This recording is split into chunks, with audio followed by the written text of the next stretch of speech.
being videoed. I think he thought it was a private moment. Anyway, something to talk about.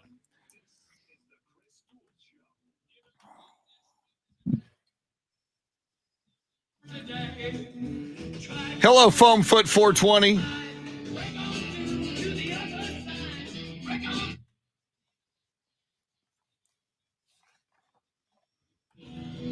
Anthony Del Toro, welcome in. Now, Chris Duel. It is a Taco Tuesday. It is a Taco Tuesday that will be culminated by Hard Knocks on HBO tonight. Oh, my goodness gracious. The football gods continue to shower us with blessings. I always let the doors finish. I just figure it's polite. It's the Chris Duel Show with Shannon Salty Sweeney, Dave Ayler, your soundscape stylist. So much going on in the world of sports, and we got a great show for you on this Taco Tuesday. Perfect timing to bring on Taylor Estes, who is the source for everything Longhorns, as she's the managing editor of Horns 24/7. On the day after we learn the AP preseason rankings.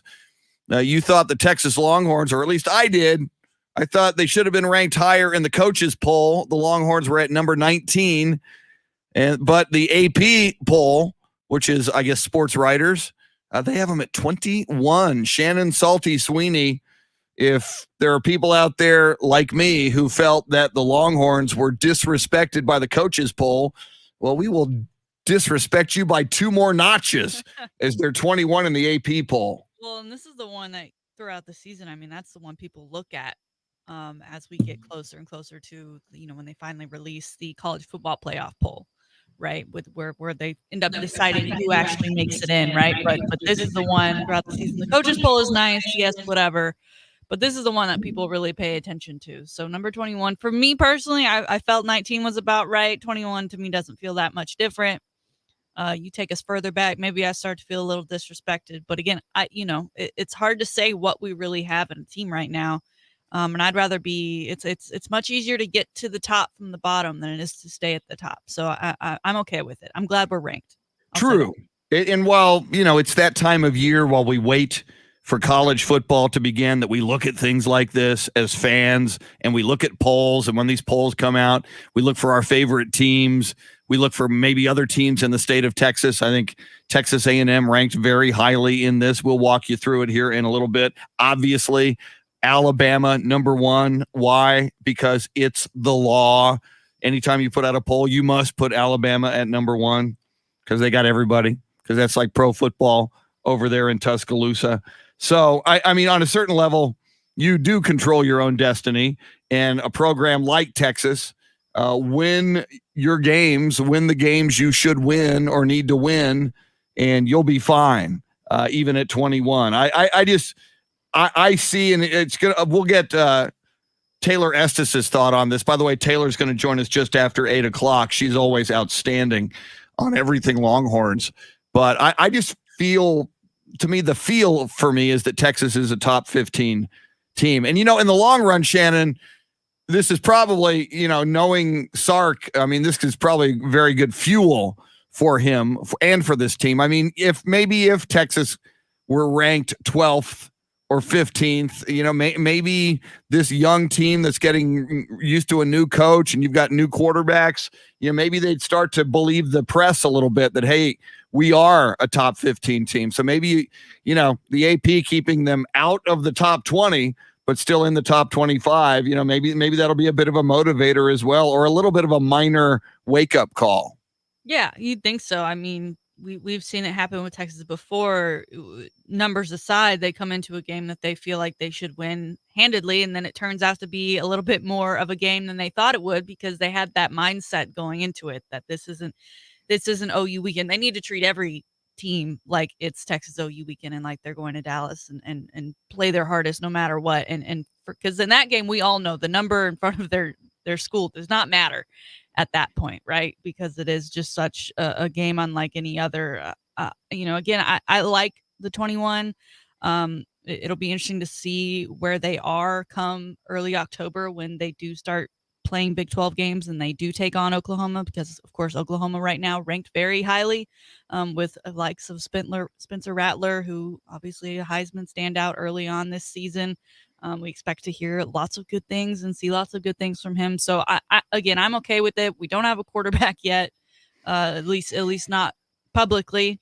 And so I think it'd be hard for anyone who's voting to really nail down where they think a team should fit when they don't even know who the starter is. That's an excellent point. And just looking at the poll right now, in Alabama at number 1, you mentioned Spencer Rattler. Oklahoma at 2 got 6 first place votes. Alabama with 47 first place votes for Alabama, and they wind up in first by a large margin. Oklahoma 2, 6 first place votes for them. Clemson 3, 6 first place votes for Clemson as well. Ohio State at number 4, they got 1 first place vote. And Georgia is at 5, Shannon, but they did get 3 first place votes. So, SEC, Georgia, it would be interesting to see if Georgia could give Alabama a run in that SEC. Yeah. Well, and super interesting, number 23, Louisiana Lafayette. Asian Cajuns, game 1 for Texas, coming in at number 23. Whoa. So I think a lot of people see that on the schedule. Texas has not ever scheduled cupcakes, at least not on purpose, right? There are some contractual things, with the UT school systems that sometimes they got to play each other, and that's just how it works out. But Louisiana Lafayette returning a ton of starters. I think all of their starters on defense. They're not a team to scoff at just because they're not a team you maybe regularly hear about each and every year. They come in at number 23 on this poll, not too far behind Texas at 21. And I do believe, and I'll have to pull it out, and especially because Taylor Estes contributed to Dave Campbell's Texas Football Magazine. I do believe in their Texas Longhorn breakdown, they had, not Taylor, but the magazine had Texas losing its opener to Louisiana Lafayette. And when first you look at that and you go, come on, that's ridiculous. But as you point out, at number 23, they are not to be taken lightly. I also like that right above Louisiana Lafayette in the top 25 poll, Coastal Carolina. Again, it's nice to see these schools, and Coastal Carolina had a big year last year as well, but it's nice to see these schools that are not traditional teams you see in the top 25 make it in. By the way, I did mention Georgia at number 5 and that they are an SEC school. I'd like to see them challenge Alabama.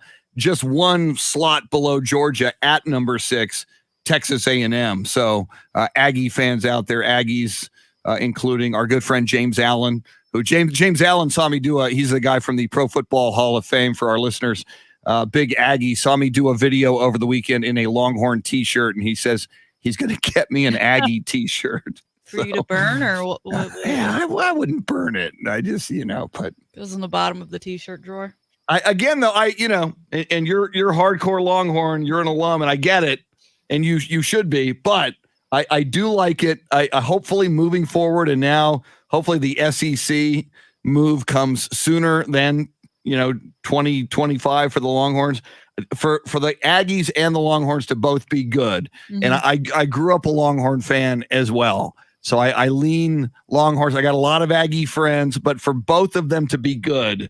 And I think at the moment they are, and I think they're both getting better. And for both of them to have big-time coaches, Jimbo Fisher at Texas A&M, Steve Sarkisian at Texas, I just think that's good. I think it's good for Texas football. And for the love of God, please bring back the Texas versus Texas A&M game, and please put it back where it belongs, Thanksgiving week. By the way, I must point out, because I'm a partisan, my USC Trojans, they were number 14 on the coaches poll. They're number 15 in the AP poll, so they fall 1 from poll to poll. LSU at number 16 on the AP poll. LSU so often a powerhouse, a top 10 team, kind of interesting to see LSU down there at 16. I'm sure that's something they're not too thrilled with. I think they're still recovering from all the guys that left following that national championship season, and then some other issues that they've had last year, guys not wanting to play, them opting out, and kind of not really knowing what they have going into this year. And I think Texas A&M probably feels a little bit, 6 sounds great when you're talking out of 25 and you're talking out of the landscape of college football, but this is a team that found themselves just outside of the playoff last year, and then here they are again on that bubble already. You talk about motivation for Texas being at number 21. I think A&M's got plenty of ammo here to work with and get them amped for this season. And you say, bring back the Texas A&M game and put it where it should go. That is key. We don't just want the game. Yeah. We want it where it should go on Thanksgiving. Because I know in recent years, I think it started with that Texas Notre Dame game where they said, there's going to be that one game on Labor Day weekend, right? All alone, standalone game. Don't be cute. Don't put something like that there. Mm-mm. Let us get into the season. Let us build storylines going all the way in. Don't do that to us. Absolutely. Don't be cute. I mean, if you think about it, if both Texas and Texas A&M continue to rise and just become powerhouses, and that's certainly our hope for Texas, and I hope it happens for Texas A&M as well.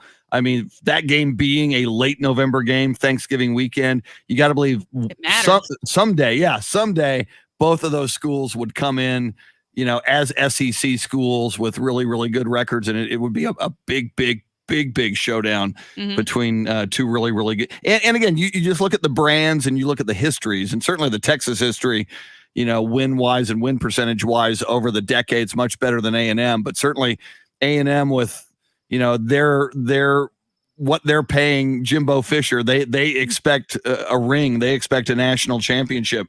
So that should happen. That should be in our future. Big showdowns Thanksgiving weekend between the Longhorns and the Aggies. I think it's cool. And that, potentially the winner of that then gets to go play for the SEC championship. And depending on where everyone is as far as the rest of the field, potentially a college football playoff spot. Absolutely. Don't put it at the beginning of the year because you want all eyes on one game. They will still be on that game if you put it in November. Hopefully wisdom will prevail and they will look at the history and the tradition of that game over the decades before it went away. Want to introduce Dave Ayler, our soundscape stylist. Dave wearing his St. Louis Cardinals t-shirt. And because I'm hyper-focused on the Astros, Astros lost last night, but so did the Oakland A's. So the Astros maintaining a 2.5 game lead in the AL West, which to me is still too close for comfort in mid-August. Dave Ayler, how are, every time I see you in a Cardinals t-shirt, I ask you, how are the Cardinals doing? Cardinals, they're on a 6-game winning streak. Ooh. About 5 games over 500, but still no chance of making the playoffs. Oh, man. They're about 10 games out of first place. In third place in the NL Central. Yeah, but which is rare the Cardinals are always seemingly knocking on the door of the playoffs to me. Yeah, they've had a lot of injuries and the pitching was mediocre at best. Milwaukee's been very good this year. So, and Cincinnati's been playing good too. Cincinnati's in second. They're 7.5 back, I think, of first place. So Cardinals could make a run at second place, but they're not going to win the division this year. So when you know that, when you know that we're in the dog days of summer, you've got still September to play baseball and the second half of August. As a Cardinals fan, are you still watching them? Are you still locked in? You're wearing the t-shirt today. Yeah, I'll also watch them. I want them to. It'd be great if they did make a run for the division, but it's a long shot, very long shot. Speaking of baseball, and Shannon, we will get into this. In fact, you and I a couple of days ago talked about what we might have to establish. You've got the Pro Football Hall of Fame, you got the Basketball Hall of Fame, you got the Naismith Memorial Hall of Fame. The more we hear about athletes doing awful things or being accused of awful things, in the case of Trevor Bauer, someone needs to step up and do a pro sports hall of shame. And I think those people are you and I. Yeah. So, I know the inaugural, and we're going to work with our listeners. First ballot inaugural class, just off the top of my head, how do you not put O.J. Simpson? Yes, number one. First ballot, first speech, first gold jacket. And maybe it won't be a gold jacket. Maybe we'll have to come up Be a with a gold different glove gold. Yeah, gold. Ooh, I like that. Gold Gold knife. glove. Woo! for shower shoes. What'd you say, Dave? Gold knife. Gold knife. Wow. Ooh, ouch. So yeah, but Trevor Bauer, you've got now not one but two victims. One in California, one in Ohio, and a woman testifying yesterday in a hearing. I always say this: where there's smoke, there's fire. Both of these women on opposite sides of the country, both in regions where he played baseball. He was a Cleveland Indian. When the Ohio woman alleges what happened, he and his attorney released when that story came out over the weekend in the Washington Post, and basically what Trevor Bauer is accused of doing, he winds up having relationships with these women. They get intimate, and during sex, he apparently is very brutal and strangles them and punches them, and it's god awful. But she's describing and had a restraining order on him, something very similar to what the woman in Southern California is alleging. And once again, as I often say, where there's smoke, there's fire. I know, innocent until proven guilty, but this is not looking good for Trevor Bauer. It's just another kind of scorn on the MLB. I mean, when the story first came out, however many weeks ago, they still had him in the rotation. They were going to play him that weekend. Yeah. Until the MLB was like, no. And that good for them for finally being like, hey, the LA for whatever reason couldn't do it themselves, because God forbid they drop a game or two because Mr. Can't Get Right is dealing with some personal issues. So I like it. I like the idea of our Hall of Shame. It'll we have Cooperstown, we have Canton. This one will probably live on the internet because that's where we like to frame and go to that's where cancel culture lives. Yes. And that's pretty much what we're doing. And although they've pretty much been canceled for us. And you're right, innocent until proven guilty. So, he certainly, I think, is a nominee at this point as far as our current guys that could make that list. But I don't know if they'll get first ballot votes this go round. No, and you say guys. Guys and girls. Guys. Well, I know. Hope Solo came to mind. I believe Hope Solo allegedly, and I got to check these to see if they're proven, but I think allegedly she had like a brother or a nephew that she was like by the hair slamming his head onto a garage concrete floor. So yeah. She and her husband have gotten into it before. And because I had that thought, and I know Brittany we're up against. Well, no. Brittany Griner. I had that thought when I went to the Pro Football Hall of Fame. I told my friend Steve, I said, all these busts in the Pro Football Hall of Fame are men. But, you've had women, and some of them are owners, like Jerry Jones. You've had women owners, like Georgia Frontiere owned the Rams. You've got, I'm forgetting her name now. Tom Benson. Her name is Benson. I should know her first name. But the woman who inherited and is now the owner of the New Orleans Saints. Someday, and now you've got female assistant coaches in the NFL. You've got female referees in the NFL. There is going to be a day when the Pro Football Hall of Fame inducts a woman. And that, I mean, in our lifetimes, if we can live another decade or so, that day is coming. So that's going to be interesting. But so therefore, in our pro sports Hall of Shame, Shannon, I hope to bestow that honor also among a female athlete at some point. Yeah, we see things fairly here. There's no Gail Benson. Thank you, David Valles. Yep. This is why I love Facebook Live, because when I forget something or if there's a fact check or something we need, David Valles is quick with the Gail Benson. And my bad for not accessing Gail Benson's first name at 6:29 in the morning. I guess maybe she's not quite ready for the Hall of Fame when I forget her name. Right, when first thing in the morning. So.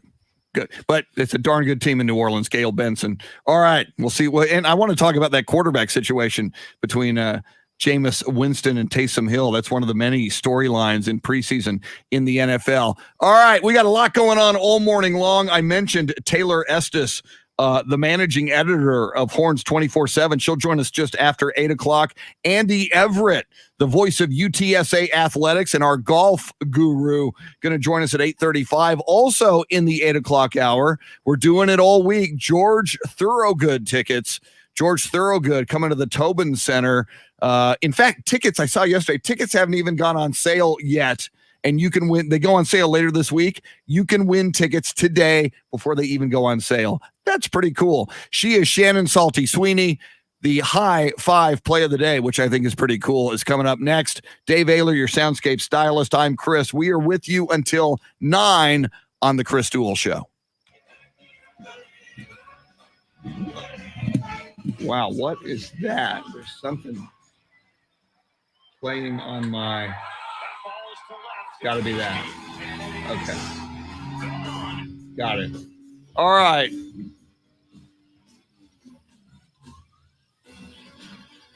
Steve Duraco, thank you very much. Wes Perkins, good morning. Anthony Del Toro, Foamfoot 420. Sam Tobias. Ralph Balderas. Miguel Castro, thank you, sir. Ralph Balderas. Taro Kotani from Tokyo. Thank you, Taro. Thank you, Jesse Bratton. Dave Emilio Castanuela. Welcome. David Valles, thank you for the Gail Benson assist.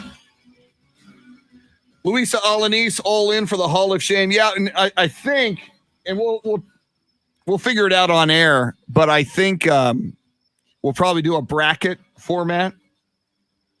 Start with like 64. I'm sure we can find 64 athletes who are scorned and have you guys vote on it and narrow it down. But if OJ doesn't go in on the first ballot in the inaugural class, something is wrong.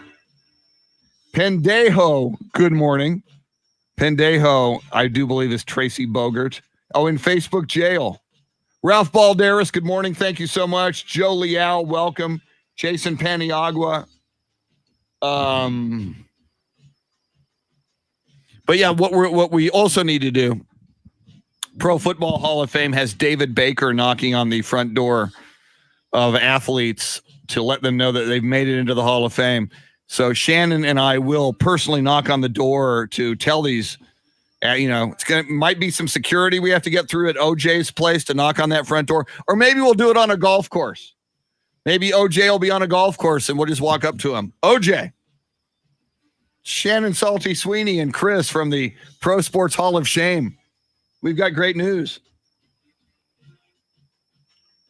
And we will limit the acceptance speeches to 6 minutes for radio. I'm just saying. Okay. Do I have time for a coffee run? I do believe. I think I do.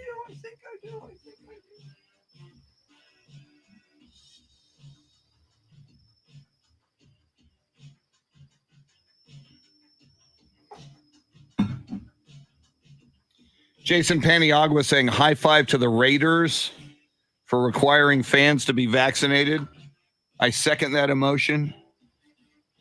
Well, even though I got out late, it's 6:33. I'm going to wait until the top of the hour for coffee. I should have done that right away, and I did not.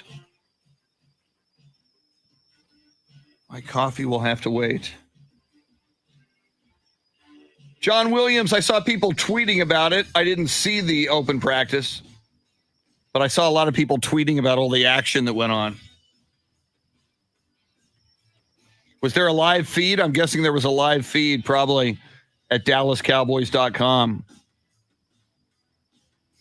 Yeah, Tracy, we talked about that last week. Patrick Mahomes bringing 30 Whataburgers to Missouri and the Kansas City area. I really believe if Whataburger is smart, and they've already got their style of how what a Whataburger commercial looks like. And obviously, they're very, very successful. Yeah, please don't walk up to OJ. Thank you.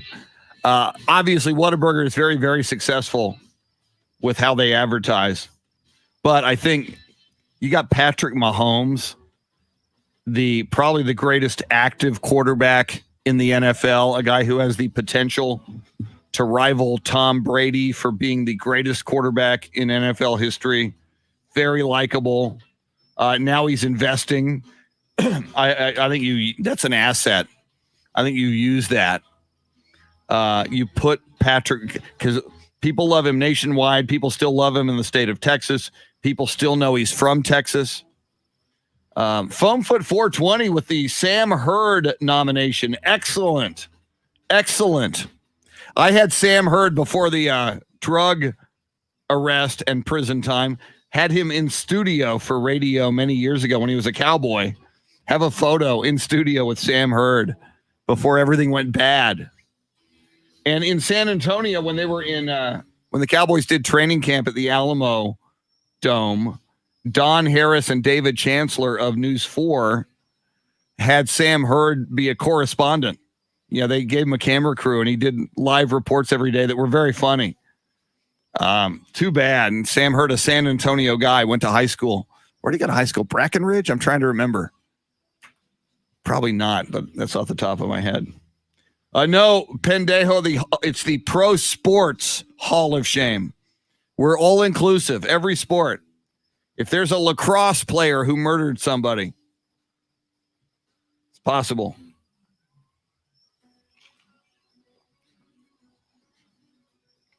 Miguel Castro, first of all, welcome. Steve Duraco says Sam Hurd did go to Brackenridge, so I had that right. Whoa, Sam Tobias. I graduated with Sam Hurd at Brackenridge High School. Unbelievable. You were an Eagle. That is amazing. Miguel, what are my thoughts on the ABC special on Kobe Bryant? I don't know. Shannon, do you know about an ABC special on Kobe? I don't know about it. Miguel, I'll Google it. And thank you, because that's something I should know about. Let's see. ABC, Kobe Bryant special. Wow. You are all over it, Miguel. Laker Nation, ABC News Superstar series to feature Kobe Bryant. ABC News announced their new episode of Superstar will be focused on Kobe Bryant, set to premiere tomorrow. Superstar Kobe Bryant. Wow.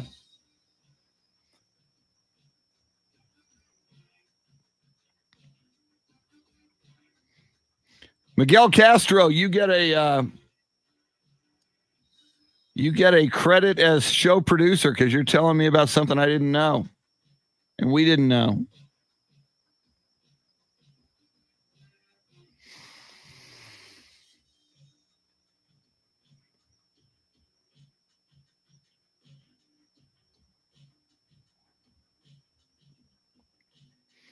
And Miguel, as I learn more about that,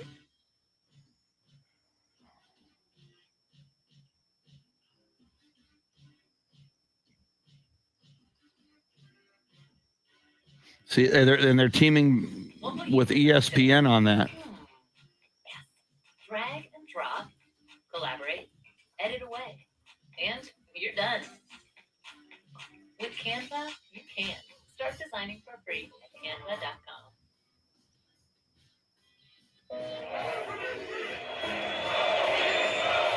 A basketball icon is dead tonight. Mourn not just Thank you for by the that. sports world, but by anyone who valued relentless drive and achievement.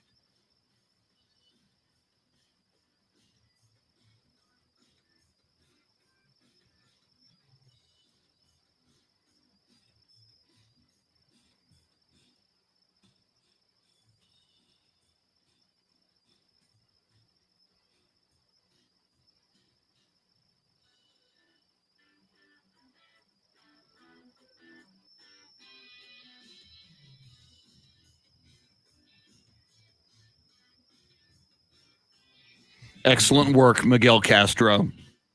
Miguel Castro, no relation to Julian or Joaquin Castro. However, I predicted a number of years ago, Miguel Castro will eventually be mayor of San Antonio. Write it down.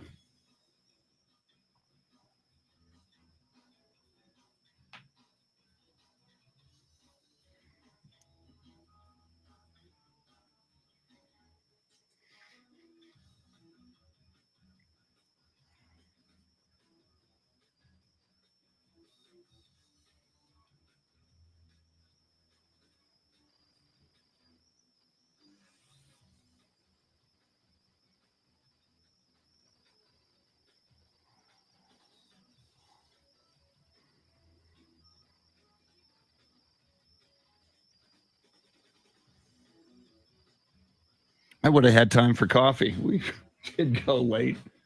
Last segment. Here we come. Finally. Here we come.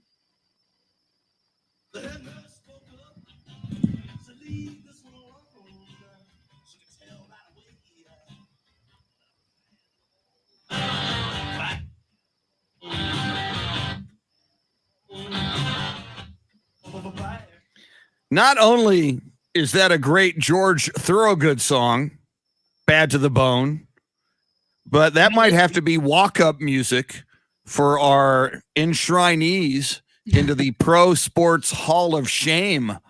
You know, OJ could be walking up. You know, it takes, I guess, do we do bronze busts like they do in Canton for our Pro Sports Hall of Shame? We got to figure out. Or is that derivative? I think you give them, what do they call the criminal cards that they have to hold up when you... when you have your mug shot. It'll be a commemorative. Yeah, they'll come up. Yeah. And right before their speech, they hold whatever. That's brilliant. Whatever that is. You're inducted, you know. But it'll be like golden. Yeah. Ooh, Ray Carruth, Jason Paniagua on the live video feed. Ray Carruth, the guy who had his girlfriend who was carrying his son murdered in a car. Ray Carruth of the Carolina Panthers. And then Ray Carruth, I think, served his prison time and then is now out of prison. And that little boy, so the mom was murder for hire, although I think Ray Carruth was present when someone shot her. And so Ray Carruth goes to prison, gets out of prison like 15 years later, and now wants a relationship with his son. Who the baby was delivered after the mom was murdered, which was a murder for hire by daddy, Ray Carruth. So now, hey, son, let's have a relationship. Woo, I'm out of prison. I'm here for you. I'm your dad. Ray Carruth, I don't know, man.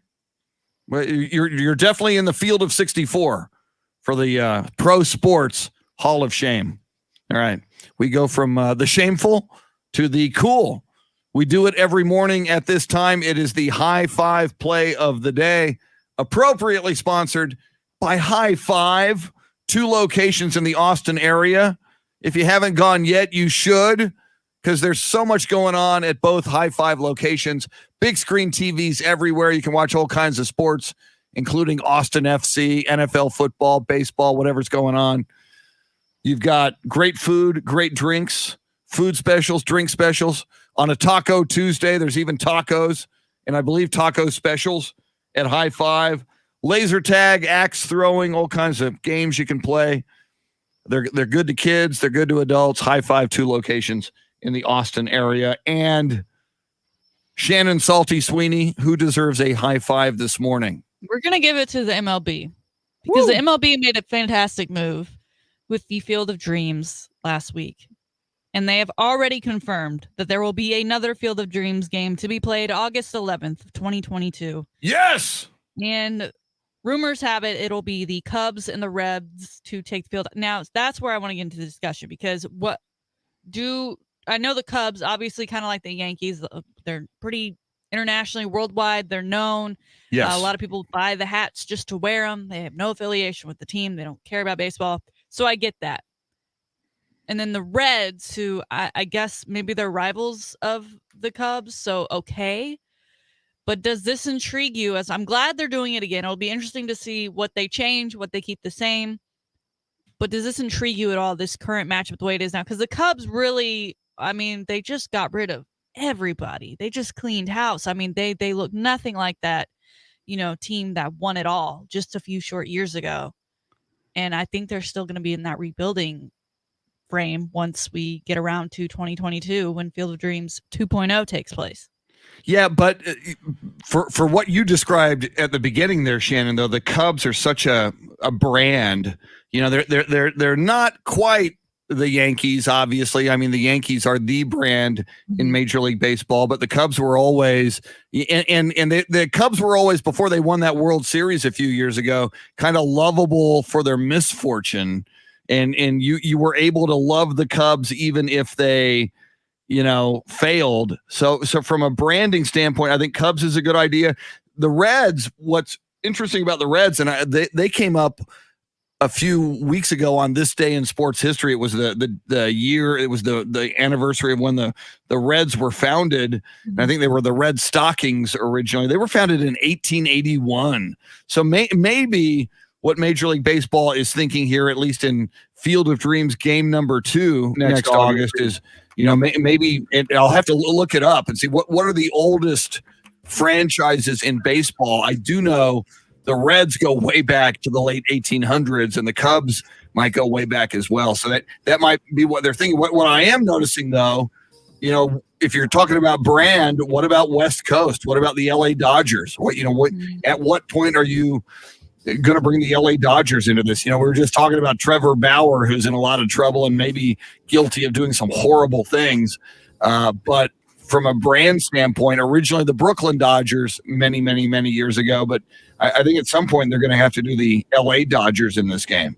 Yeah, I'd like to see them, even maybe the Astros, just because there's that contention between those two teams. And I'm curious because I haven't seen this movie in a really long time, but Rookie of the Year, where the little kid is playing for the Cubs, is another fantastic baseball flick. I wonder if they'll try and tie in anything, because the Cubs, I think, have been featured in a couple of baseball movies here and there that I wonder if they'll try and do a tie-in just to make it separated from the first Field of Dreams game. The Cubs AAA is in Des Moines too, so that might be part of it. And Iowa's always been a big Cubs fan.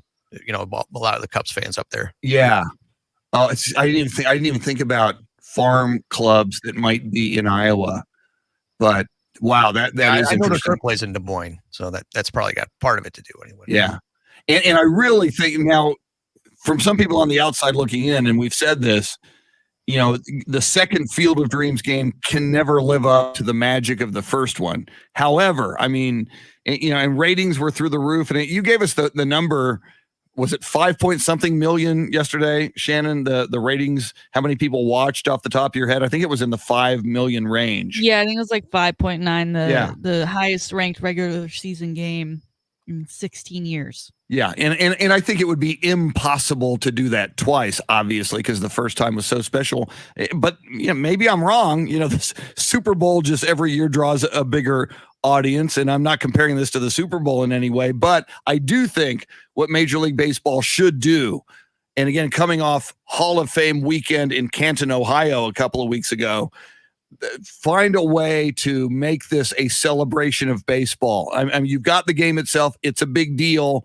But again, I love the idea of an old timers game. I love the night before, bring the old timers out and let them play. And a number of people, Shannon, have said, and maybe baseball does this for game number 3 for Field of Dreams, play the All-Star game there.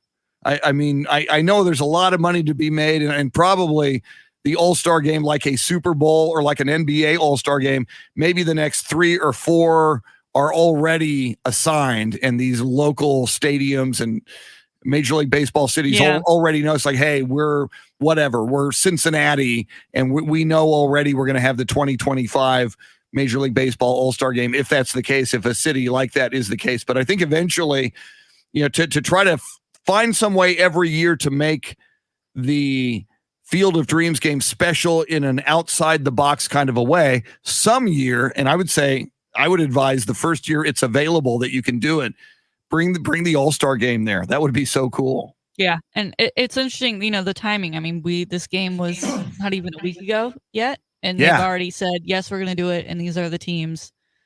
So, that gives them obviously time to build it up, just as much time as maybe the Cubs and the Reds. I don't know. Hopefully they don't go out and do anything or have a Trevor Bauer-like situation on their hands where they just have an athlete that is in the news for the wrong reasons. But it is interesting that they've jumped ahead of this and said, this is what we're going to do. This is what we're going to do again. I don't know if it's to give them time to think of something different to add to it or to hype it up. I mean, there's only so many seats out there, right? Yeah. I mean, we were talking about ticket prices. They were crazy.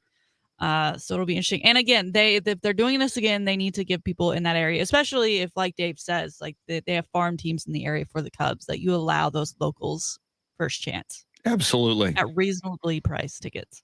And something that just occurred to me, it's the Cubs versus the Cincinnati Reds next August in the Field of Dreams game.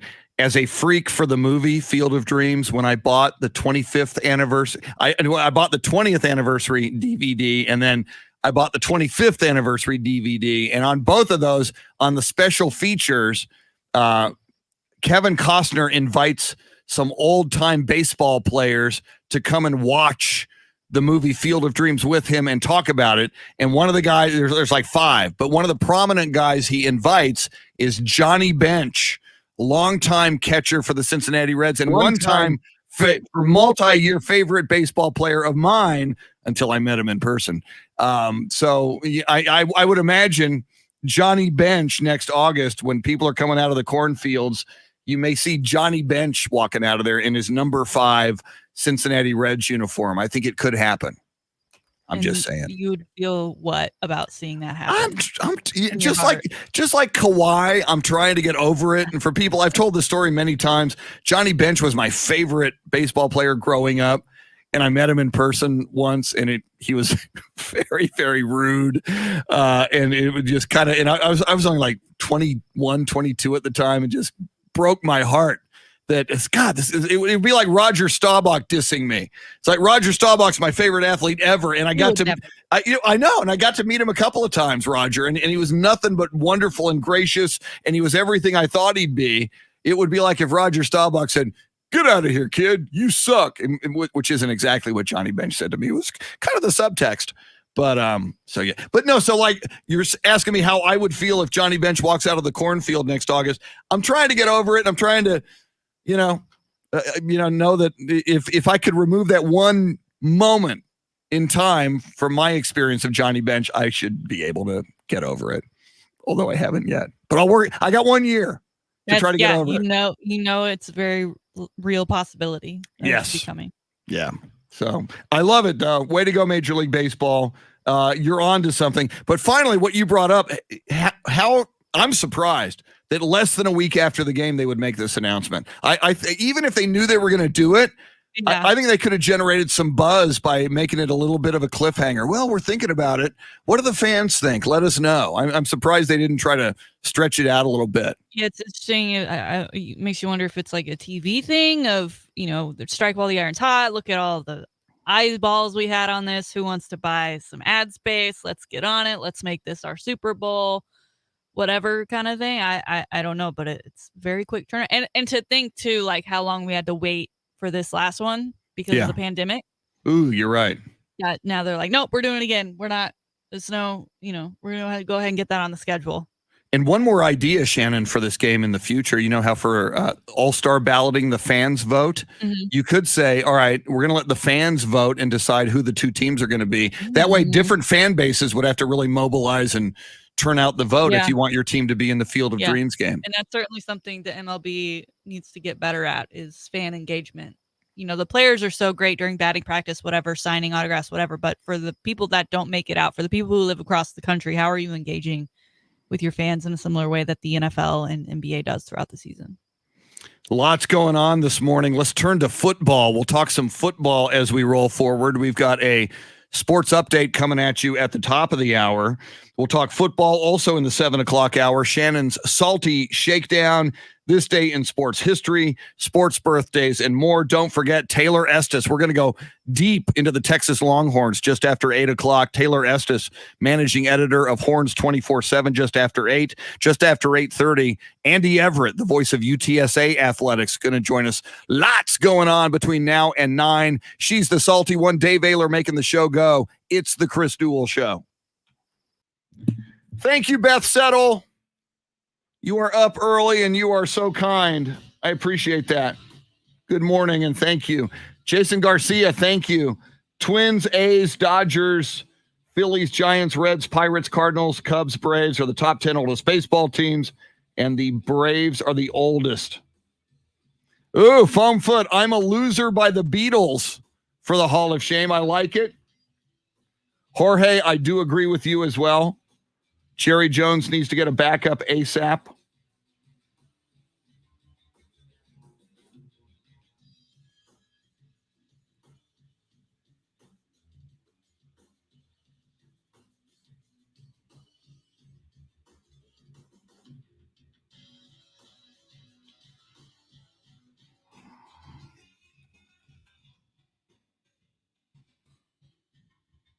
All right. I didn't get coffee last time. I'm going to go for a coffee run right now.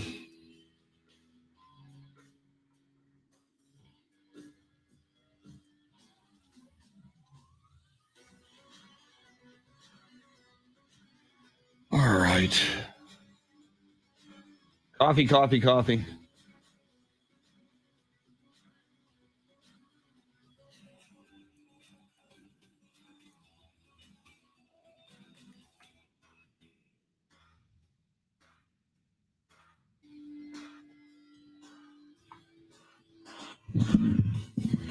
Thank you, Louisa.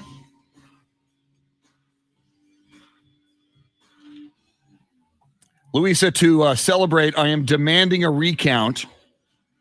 We're going to recount all the ballots because I can't possibly be this old. All right, coffee.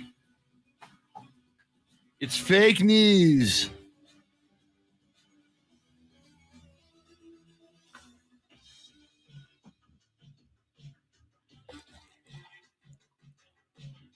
Delicious coffee from my Strato tanker.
Hector Gomez, Lance Rensel. My God, I need to write some of these down. Mike Tyson. Absolutely. I wouldn't have thought of Lance Rensel. For those of you who don't know, Hector Gomez and Steve Duraco, if he's still in here, and I are old enough to remember. Lance Rensel was a wide receiver for the Dallas Cowboys, number 19. Went to Oklahoma, by the way, which may explain part of this. So he was married to Joey Heatherton, who was a big-time, very attractive dancer, actress, all over, like The Tonight Show with Johnny Carson. The Dean Martin Show. Joey Heatherton was a big deal. There's no way to put this delicately. Lance Rensel was arrested for exposing himself to a little girl. Horrible. So, yeah, lots of shame. He then wrote a book. I remember the title of the book, When All the Laughter Died in Sorrow. So apparently he was at least a little, but he was a big-time Dallas Cowboy. He was like a target of, he caught a couple of passes from Don Meredith in the Ice Bowl. He was a target of Craig Morton when Meredith retired before Staubach took over. And it's awful, an awful story. But yeah, so Lance Rensel, Mike Tyson. I'm making a list and checking it twice. And I think, even though he has no shame, this would be a tough. And even though he was exonerated, Ray Lewis, the dudes in your limo, wound up, somebody killed those two men in Atlanta that night. And the clothes you wore that night, Ray Lewis, mysteriously disappeared. I'm just saying. But the NFL now, you're in the Pro Football Hall of Fame. Nothing to see here.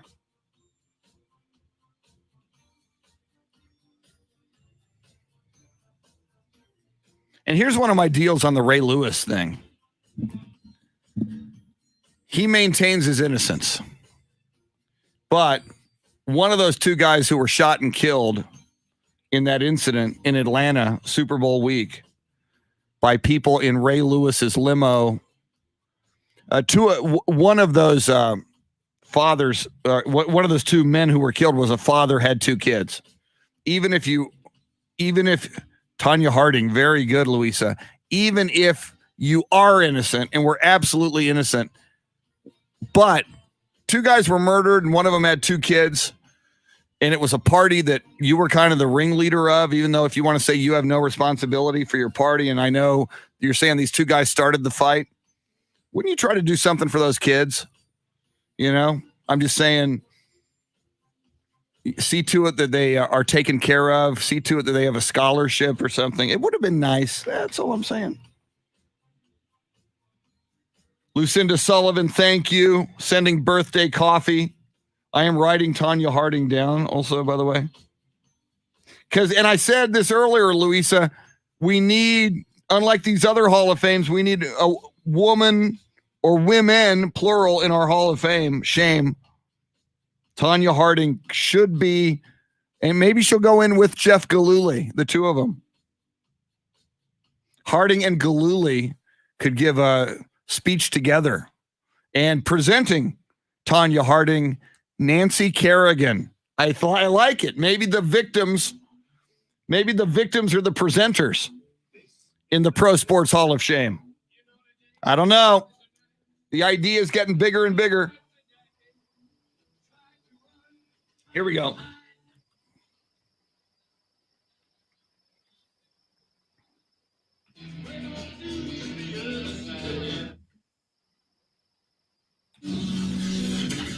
Now, Chris Duel. It is a Taco Tuesday. It is a Hard Knocks dropping Tuesday. Later tonight, Hard Knocks will drop. There is lots going on in the world of sports, and we are all over it. Giving away some George Thorogood tickets. We're doing that all week. Welcome in. It is the Chris Duel Show with Shannon Salty Sweeney. Speaking of her saltiness, the Salty Shakedown, always spectacular, going to be joining us. She'll be doing her Salty Shakedown at 7:40-ish this morning. It kind of, we're close. It's not an exact time. It's not an exact science. Kind of like a vaccine, it works, but it's like, oh, hey man, it's not 100%. Well, the Salty Shakedown is 100%. We just can't guarantee. It could be 7:38, could be 7:42. So just listen, the whole half hour. Just keep the show on until 9. That's all we ask. You can do other things. If you have to work, you can get some work done. Speaking about doing other things, Shannon, I was going to ask you this. Hard Knocks, I believe, drops at 9 p.m. Once again, same dilemma as last week when episode 1 of Hard Knocks dropped. And I stayed up for it, and I was kind of glad I did. But then you told me the next morning you had a different way of watching Hard Knocks. How will you, by this show tomorrow morning, know what took place on Hard Knocks? So I go to bed at 8:30. So instead of staying up later, I'm going to get up a little bit earlier and watch it while I'm doing my morning prep for the show at home, which Smart. worked out last time. I mean, it was good. I mean, I was taking notes on Hard Knocks too, so it all was work related. It was great. Now, my only fear is that I get another alert on my phone like I did last night, because, sir, apparently nearly everyone in Texas, except for you, because you didn't get it. You got the Amber Alert. I don't get Amber Alerts on my phone. But so many people across this great state of Texas at 11:25 last night got a blue alert. Ooh. Which is sent out when someone has injured or killed a person, police officer, sheriff, what have you, and I guess is on the run. And the alert just said, your area has this alert. And it's like, oh my gosh, like the killer is outside. Like we're in lockdown. I am now awake. I am not going back to sleep anymore. I am fearing for my life. And then you go to Twitter and the search area, the quote unquote, your area, is the entire state of Texas that received this blue alert last night for a man who, I guess, abducted a child, which is why there was the Amber Alert, and followed up by the blue alert because somewhere along the line, he, I think he ended up shooting an officer. Oh my God. Like a stop along the way. Yeah. So I don't know anything else of the story other than that I was one of like millions who was randomly woken up last night due to this blue alert in my area. See, I did it last night. I put my phone on airplane mode because I've got so many like Twitter accounts that I follow, sports, if there's breaking news. So if I keep my phone on, it's going to vibrate every 20 seconds. So I put it on airplane mode when I go to sleep. And so when I woke up, right away, the Amber Alert showed up on my phone, but I didn't get the blue alert. But my gosh, that's so how concerned were you when they said it was in your area? How concerned were you last night? I live in a gated community, and the gate was broken a couple weeks ago, and it still hasn't been fixed. So it's just been open. And so unfortunately, we've had some incidences where things have been stolen. Someone's car was stolen last night. Apparently last night night before I went to bed. So I saw that email from my community, like, heads up, make sure your garage is closed and like your car doors are locked, stuff that you should probably do anyway. So when I get this, I'm like, oh my gosh, the guy who stole the car is now out there causing havoc and he's going to come back for more. And I'm, taking it way too far. It's just, I got a text when I was at Texas. I was in class and all of a sudden everyone's phone starts going off and it's everyone needs to evacuate the buildings. And we're all like, okay. So everyone just goes and stands outside in the middle of campus. And then all of a sudden someone's like, it's a bomb threat. Y'all need to leave. It's like that would have been pertinent information to receive in the alert text, similar to this blue alert. Your area is not really your area. It's the state of Texas. So don't feel alarmed. Don't feel like you need to go wake up and make sure you locked all your doors and that you made sure you turned your alarm on. I have beef now this morning because 11:30 at night too, for me, that's the middle of the night when you go to bed at 8:30. I was for sure that was my alarm going off this morning, and then it was that. Well, you're not the only one who has a beef. I just went to Twitter and I searched Blue Alert, and there's a lot of people not happy. There's a guy named Miles says Texas police probably just woke up thousands of Texans to this damn Blue Alert. Make it stop. Then a woman named Taryn says, well, that's one way to scare the S, she spells it out of someone late at night. So yeah, it got a lot of reaction on Twitter and social media last night. The Blue Alert. I get why that ability is there, and I get why they are important. But if you're going to send out important alerts, they need to have pertinent information and not scare everybody with in your area. Well, and somebody just, I'm looking at a screenshot of the Blue Alert that they got, and it says law enforcement Blue Alert in this area until 12:19 a.m. Central. Monitor radio or TV. How do they know, if they send that out at like 11:45, how do they know that the Blue Alert will end at 12:19 a.m.? That's weird. I never saw time. I did get on mine. It was monitor via TV, and I then go to like the next door neighbor app, and people are like, it's not on TV. It's not on the radio. What are they talking about? And again, because it wasn't exactly like in your area. So I think KXAN here, local news station, had up at the top like a scroll that said that there was, a Blue Alert. But then you try to click on it, and again, it's just the same information we all got on our phones. So, I'm happy for you that you slept through the night, and that's a scary noise to wake up to. Well, on one level, I want to say airplane mode is a beautiful thing. On another level, though, what if something happens that is in your area that is important? I wonder, what if, what if there's this event that warranted waking everybody up? What if a nuclear strike were launched or something? What if you really wanted to get the word out to everybody? And the other thing that strikes me, they say turn on TV and radio. Yeah, we got a million TV stations and a million. They need to be more specific. They need to say, turn on AM 1300 The Zone or Ticket 760. They need to be more specific. If it is like a meteor strike or something, it just needs to end with like, it's been real, because there's no coming back from that at that. Abity, that's all, folks. The one time I slept with do not disturb on or airplane mode, whichever it was. I woke up to the fire department at my front door. Oh God! I had just moved into my new house, and I had new set of alarms and smoke detectors, and for whatever reason the smoke detector was going off, but I couldn't hear it because I sleep with earplugs in, because again I go to bed really early, and I had my phone on silent, so the alarm company was calling me and I was not answering. And there I am, 3 a.m, just me and a couple firefighters hanging out. Oh, God. They came and checked. I was like, yeah, I can assure you there's no fire, but thanks for checking. Wow. Thank you.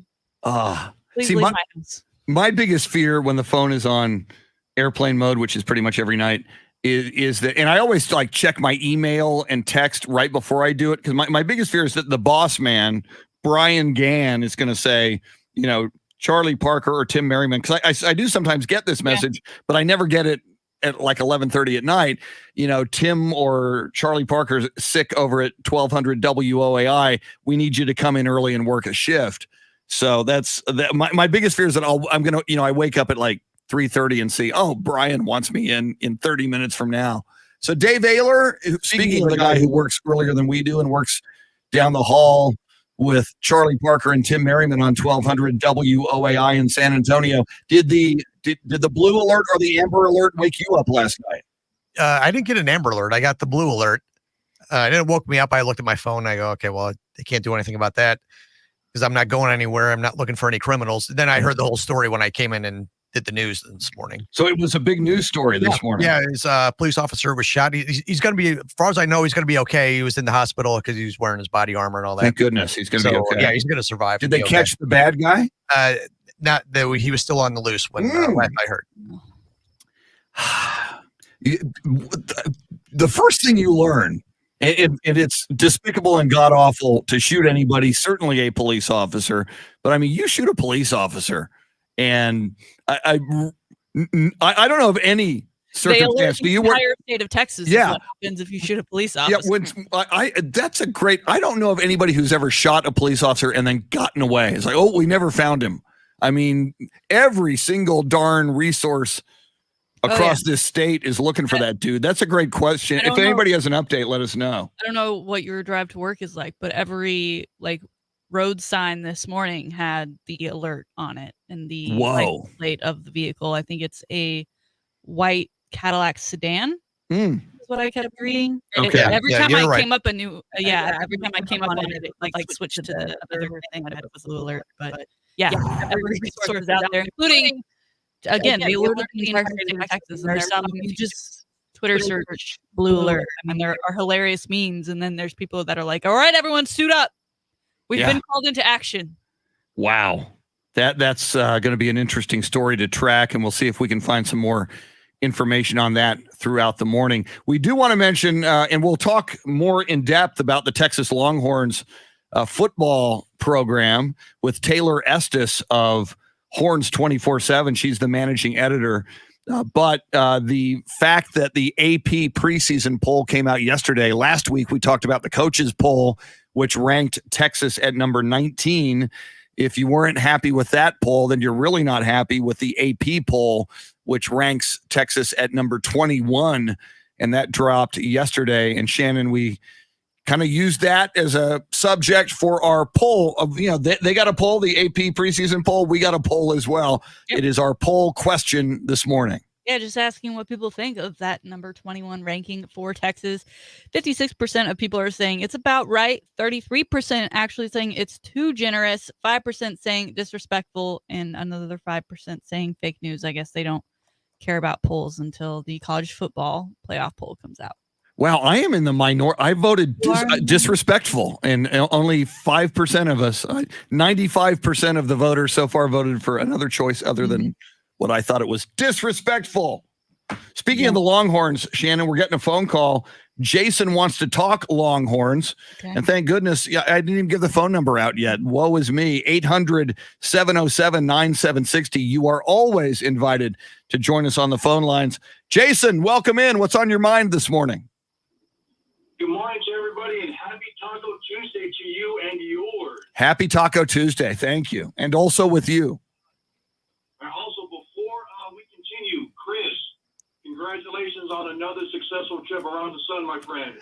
Thank you, sir. Yep, I'm a year older, and I demand a recount. I think my age is fake news. I can't possibly be this old, but thank you, sir. Right. I was looking at this, and I've been getting a serious thought about it, and wanted to know your and Shannon's thoughts on this. The last time two teams joined the SEC, A&M and Missouri, they didn't go to the same division. A&M went to the West Division. Missouri went to the East. I think that this might happen with Texas and Oklahoma. Oklahoma will go to the West Division, and Texas will go to the East Division, simply because I think that the SEC is going to consult Nick Saban, and Nick Saban is going to say, okay, I want the team that's always going to be in the top 25. We can beat them, and my team can be up there for the championship every year. What do y'all think? I think Nick Saban does not get a say. Thanks for the call, Jason. Chris, it doesn't seem like it's been that long since Missouri and Texas A&M left, but I guess it has been a minute. And at the end of the day, Alabama isn't going to get a say as far as how the realignment within the SEC is going to look. I mean, either way, they'll still probably be top dog, and they will still get some good competition all the way around because it is the SEC. I mean, that is the reason why you have Oklahoma and Texas wanting to join, because they want to be competitive and play against competitive teams that give them a greater shot each and every year of making that playoff should they go get wins throughout the season. So, I can't speak for the mind of Nick Saban, but, it'd be interesting too. He's getting up there. Is he even going to, if Texas and Oklahoma truly do not get into the SEC until 2025, how long does Nick Saban have? As far as, he's obviously going to get to go out on his own terms, but how much longer is he actually going to be there? There's he a chance 69. he might not even be there come the realignment. So yeah, I just Googled him. He's 69 years old. Nick Saban will turn 70. He's born on Halloween, 1951. He will turn 70 years old this season on Halloween. So yeah, Nick Saban, if indeed we wait until 2025, add another 4, he would be 74 years old. Obviously, we've talked about this, Shannon, and Jason, thanks for that phone call as well. And I'm making a note, when Taylor Estes joins us just after 8:00, we'll ask her thoughts on how it might play out in the SEC. Go to the East, go to the West, one team to each place, or might they realign, since Texas and OU are not that far apart and they are both very much west of other SEC teams. But you make a great point. If they have to wait until 2025, then Nick Saban's going to be 74. Pop, that's younger than Pop is right now, and people are already saying, isn't it time for Pop to retire? I'm not saying that, but a lot of people are. I think his contract goes to like 2028. I think he just did another extension. So I'm not saying by any means he'll get pushed out or he's maybe thinking about it. I just, life happens, and there's a lot of life to be had in between now and 2025. And I think Nick Saban obviously is there as long as he wants to be. I mean, if he wants to coach until 83, I mean, we'll have to Google, and maybe he'll Google the record of the oldest Division I coach ever. I think Joe Paterno was like barely standing up near the end. I mean, look at the technology we have after last year, right? He was coaching practices from his office at home when he was under quarantine. So he could coach for forever from a recliner in his home. Should come to that. He's relatively. I'm sure Bama would let him. Yeah, he's Lifetime Achievement Award. Yeah, it's like Nick Saban, you don't leave till you want to leave.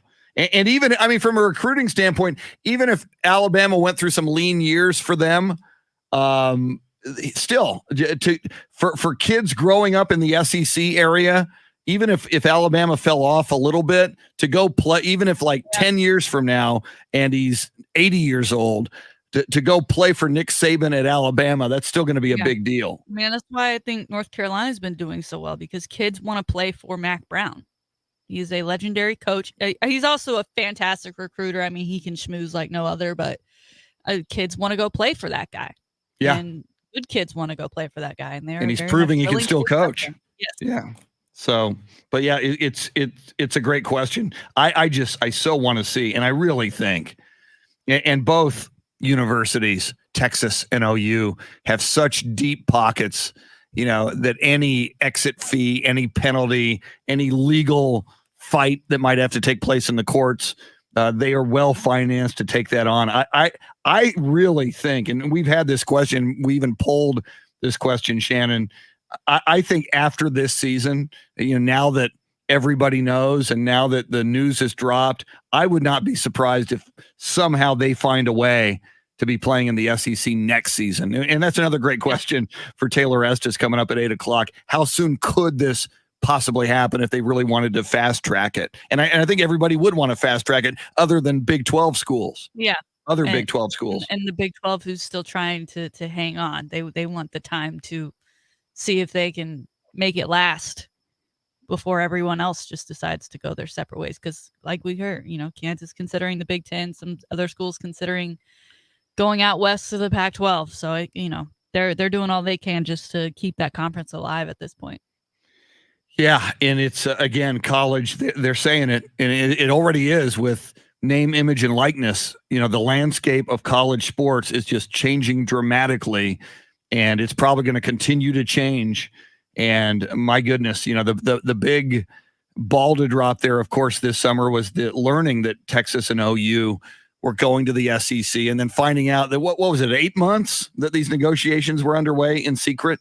I think 6 months. 6 months. Okay. So it's a big deal. Coming up, I do want to talk about this later, and we will get to it and we'll play audio. There was video and audio of Coach Greg Popovich in the locker room. Speaking of Pop, which I brought up earlier, in the locker room with Team USA in Tokyo when they won Olympic gold. And you look at the angle of the video, it's kind of from far away. And I got a feeling that Coach Pop did not know that he was being videoed with his post-game speech to Team USA. And knowing Pop, you can kind of hear the emotion in his voice because it's a far away shot. You don't really see him. I imagine given the sound of his voice, there were some tears in his eyes. But at the very end of it, Shannon, his final line, and we'll play it a little bit later in the show, but his final line is, "How the blank you like us now." It was kind of like an emphatic. He was talking about all the doubters and all the people who wrote off Team USA. And I just, as a Pop fan, and we talked about it a lot, Shannon, I so wanted him to lead this team to a gold medal in the Olympics. It's kind of a nice, one of the final honors he'll have as a head coach, certainly with Team USA. I just love that he had his moment in the sun, and that it kind of was that team and Pop against the world, because so many people wrote him off, and to have that moment and emphatically drop that F-bomb in that moment. I'm not normally a big fan of the F-bomb, but I felt it, and I thought he had every right to it in that case. Yeah. And not, the best moments come from those when you don't realize you're being, they're candid. It's a candid moment, and it shows the authenticity that is Coach Pop. We'll play that for you coming up a little bit later in the show. Coming up next in the show, the Salty Shakedown. Always enlightening, always entertaining, always salty, especially on a Taco Tuesday. We got to get Jerry Jones to do a drop for we know Jerry Jones loves salt now, pouring salt all over his Egg McMuffin or whatever the heck it was. But he's got to, this is Jerry Jones. It's time for the Salty Shakedown. He'll do it. I'm just saying. He needs to be like the patron saint of the Salty Shakedown. Anyway, your Salty Shakedown is coming up this day in sports history, sports birthdays, and more. As we mentioned, we'll go deep into the Longhorn football program. Taylor Estes, managing editor of Horns 24/7, just after 8 o'clock, just after 8:30. Andy Everett of UTSA Athletics. UTSA doesn't even get a vote in the top 25. I'm hearing all these people telling me how good UTSA is going to be. They get nothing. Talk about disrespect.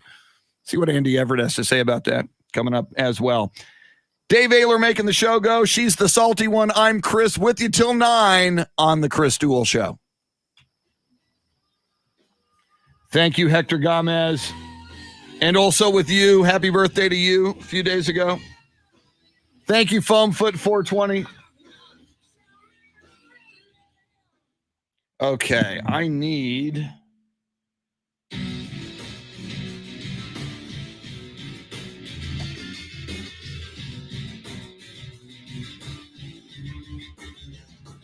that. Okay.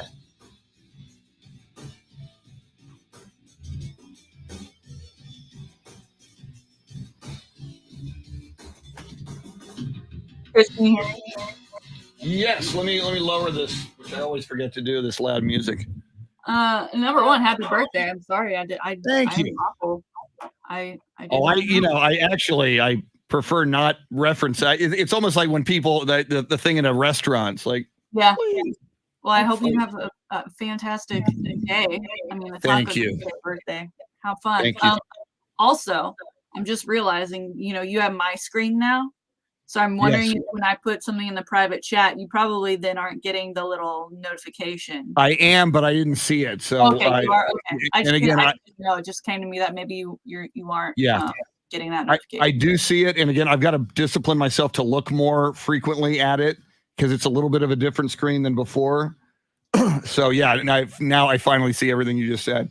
Oh, that's great. Yeah, later if we have time, we'll come back and visit Hall of Shame nominees. And yeah, let's save that Pop video for Andy. So I'll write that in here for Dave if he's not hearing us. So yeah, and my list is people that have been suggested, as well as ones we've talked about. Cool. And then Marion Jones is a good female athlete. I didn't realize, she was part of a doping scandal, so had all of her medals taken away. Gold medals, and then she committed fraud, tax evasion or something, and so she was in jail for a minute. Oh my God. But yeah, I love Tanya Harding. When we were talking about women nominees, I totally in that moment did not think of Tanya Harding. Lance Armstrong. Oh God, yes. Ryan Lochte. Perfect. Wow. See, now the hardest part, then once we get to 64, is seeding them in a bracket. Yeah. So we'll have to, and what, again, one of the things we can do is you can seed your 64. I can seed my 64, and then we'll get an average number and maybe use that. Yeah. But it's harder. Like I'm at 20 and I'm like, okay, who else? Yeah, it's not going to we're going to hit a wall at some point. You know, you're probably going to get into like your misdemeanor marijuana charges with NFL players or something. You know, it's like I'll have to go like Ty Cobb, I heard, was a really bad guy in baseball back in the day. There was a running back from Oklahoma, I believe. No, Nebraska. He went to Lawrence Phillips, and he wound up playing for the Rams in the 80s or the 90s. Anyway, he got into a domestic altercation. Greg Hardy, of course, whenever you think domestic altercations. But Lawrence Phillips dragged his girlfriend by the hair down 2 flights of stairs. So he's like beating her up, grabs her hair, drags her down 2 flights of stairs. Quite a guy. Got a lot of drug issues. Well, and then who's the running back from Baltimore, the elevator? Oh, yeah. God, who is that? Oh, Ray Lewis, they were on the same team, and it became like the thing for Baltimore. Find it. He's like put out of the league.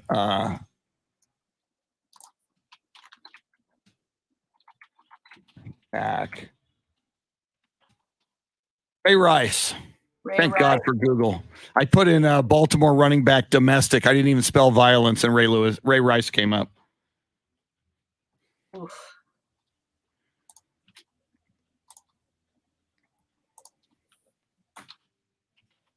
I'm gonna go make an ice run for my iced tea. I'll be back in 60 seconds.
Jason and Andy had Ray Rice. Thank you, Andy.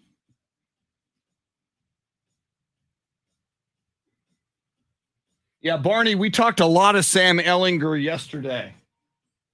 We both thought he looked very, very good.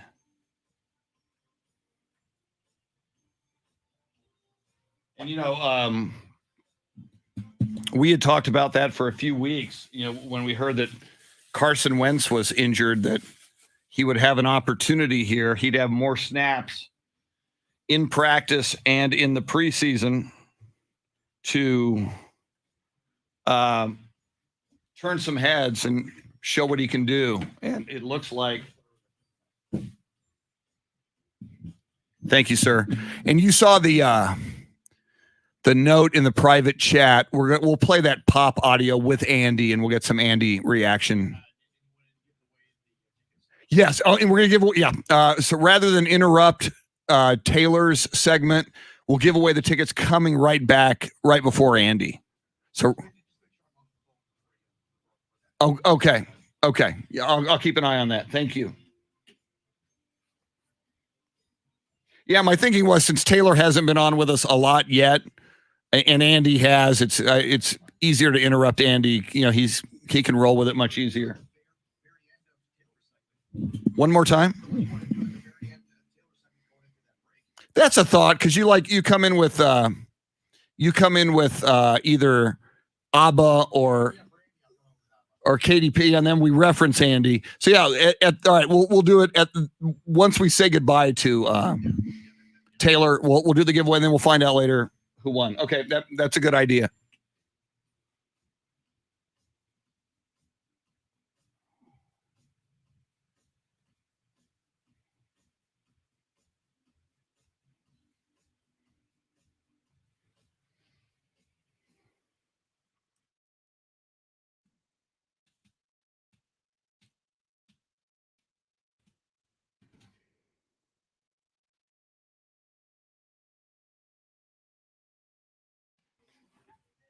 Thank you, Albert.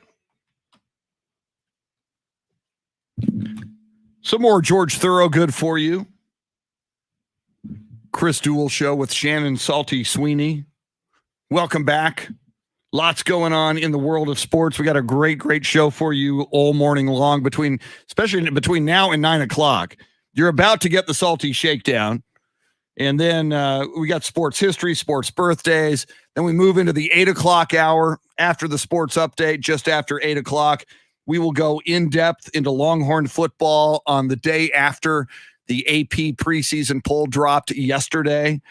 The Longhorns ranked number 21 by the Associated Press. They were ranked number 19 by the coaches poll. So we'll talk everything Longhorns. As Shannon mentioned, that big open practice this week that fans can go out. We'll talk about that and all things Longhorns with Taylor Estes, managing editor of Horns 24/7. That's just after 8 o'clock.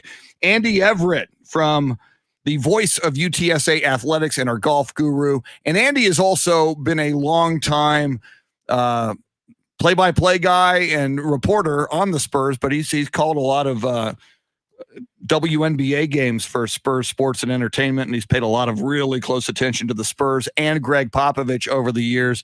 So we'll get Andy's reaction along with yours to Greg Popovich in post-game, talking to the team after the team won gold. We'll talk college football, UTSA, and everything sports with Andy just after 8:35. And at some point, we'll dive back into the list is growing for our Pro Sports Hall of Shame. Somebody had to do it. We got Pro Football Hall of Fame, Naismith Memorial Basketball Hall of Fame, Baseball Hall of Fame in Cooperstown. We were feeling bad for the criminals in sports, so we decided to create our own Professional Sports Hall of Shame.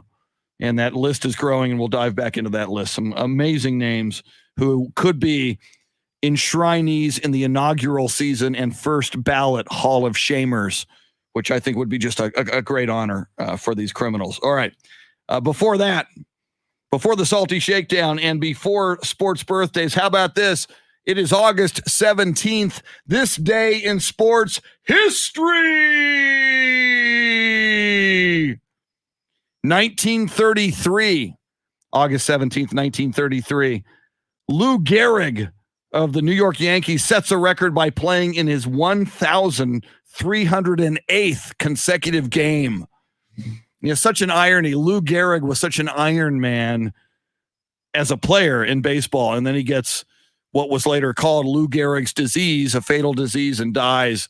It's just, you know, to go from just absolute Iron Man, Hall of Fame baseball great to such a sad, tragic ending for Lou Gehrig. Just an amazing irony in baseball. Speaking of baseball, on this day in 1957, baseball player Richie Ashburn, this is crazy. He fouls and hits a fan named Alice Roth twice in the same game and in the same at-bat for the Philadelphia Phillies. He breaks her nose with the baseball first. She breaks her nose. They get a stretcher out, and they're carrying this fan named Alice Roth out on the stretcher. At the same at-bat, Richie Ashburn swings, connects with the baseball, and hits her on the stretcher.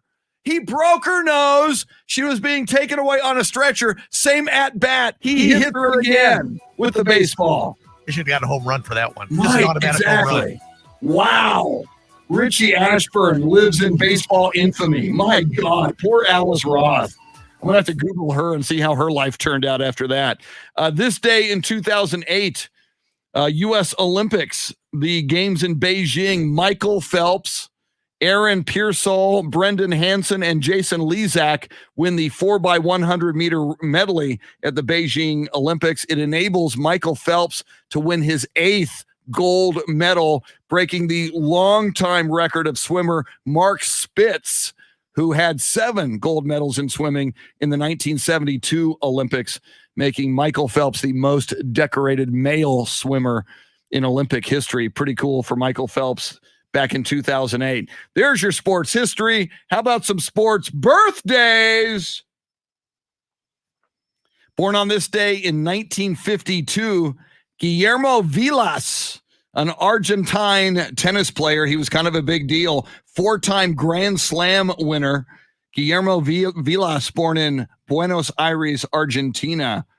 Born on this day in 1968, Ed McCaffrey, NFL wide receiver, father of running back McCaffrey for the Carolina Panthers. Ed McCaffrey played with the Broncos, won a Super Bowl in Super Bowl 32. Ed McCaffrey was born in Waynesboro, Pennsylvania.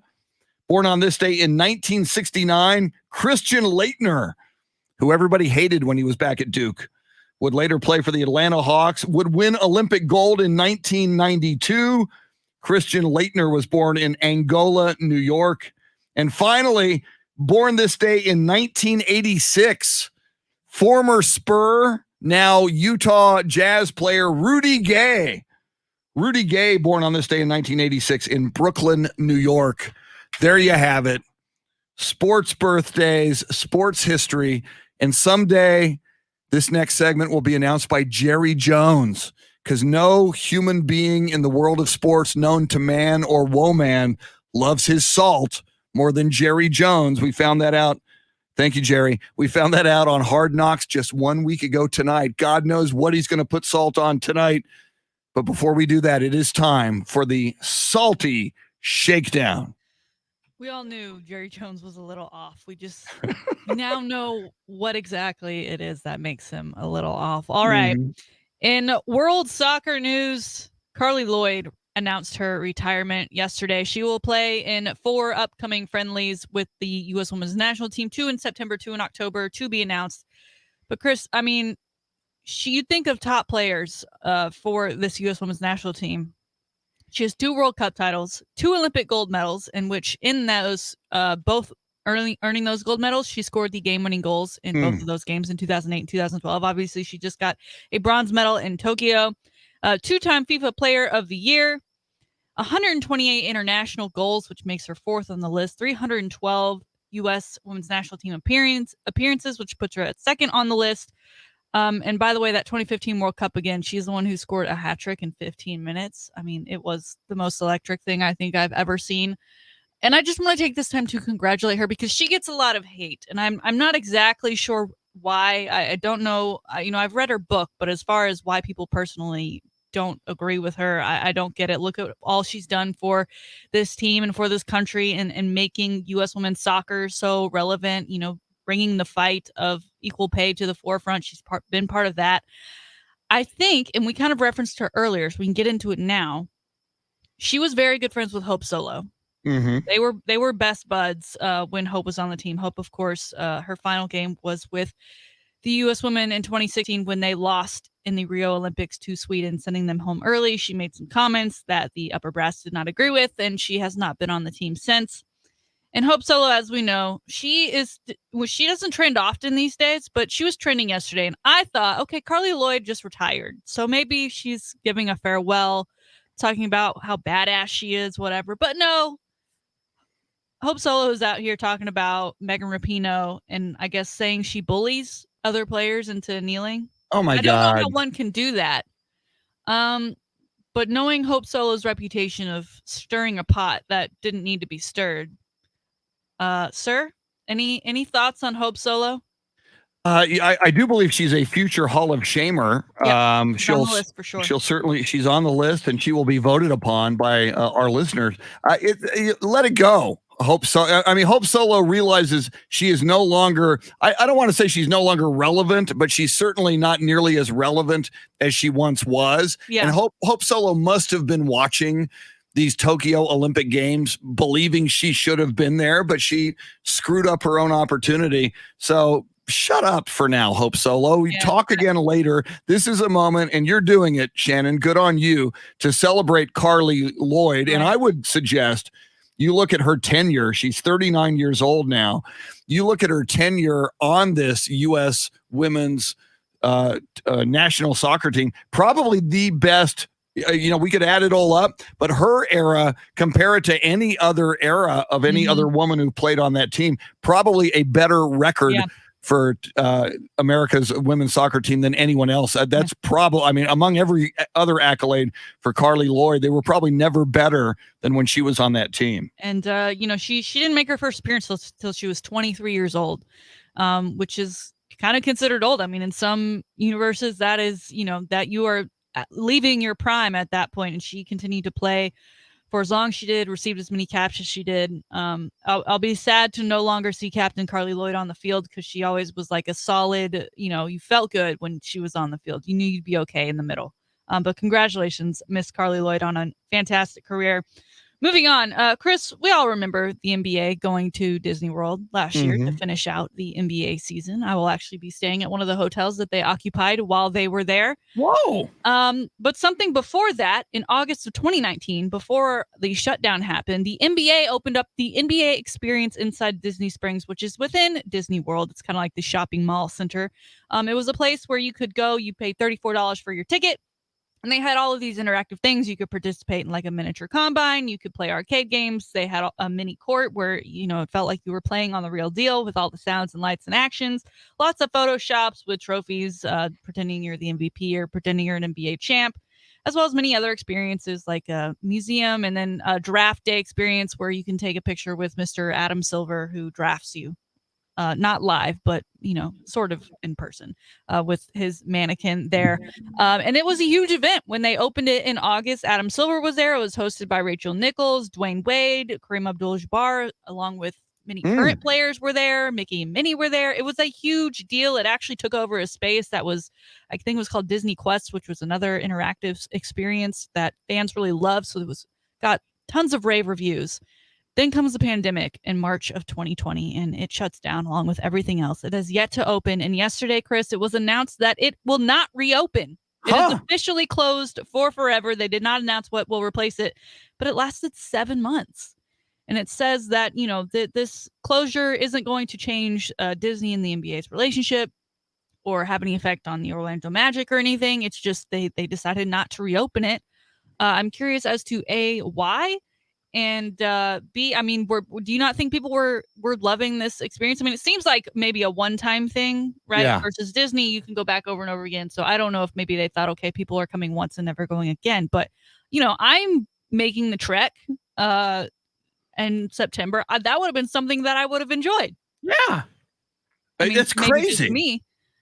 Well, and the NBA is, so popular. Obviously, nothing's more popular than NFL football, but and especially now, Shannon, given the fact that the NBA did play there, that the bubble was there, that adds even more history and I believe relevance to Disney and Orlando as a destination to celebrate NBA basketball. Now, how cool is that? Take a photo with a mannequin of the commissioner as if you're being drafted and trying on a hat.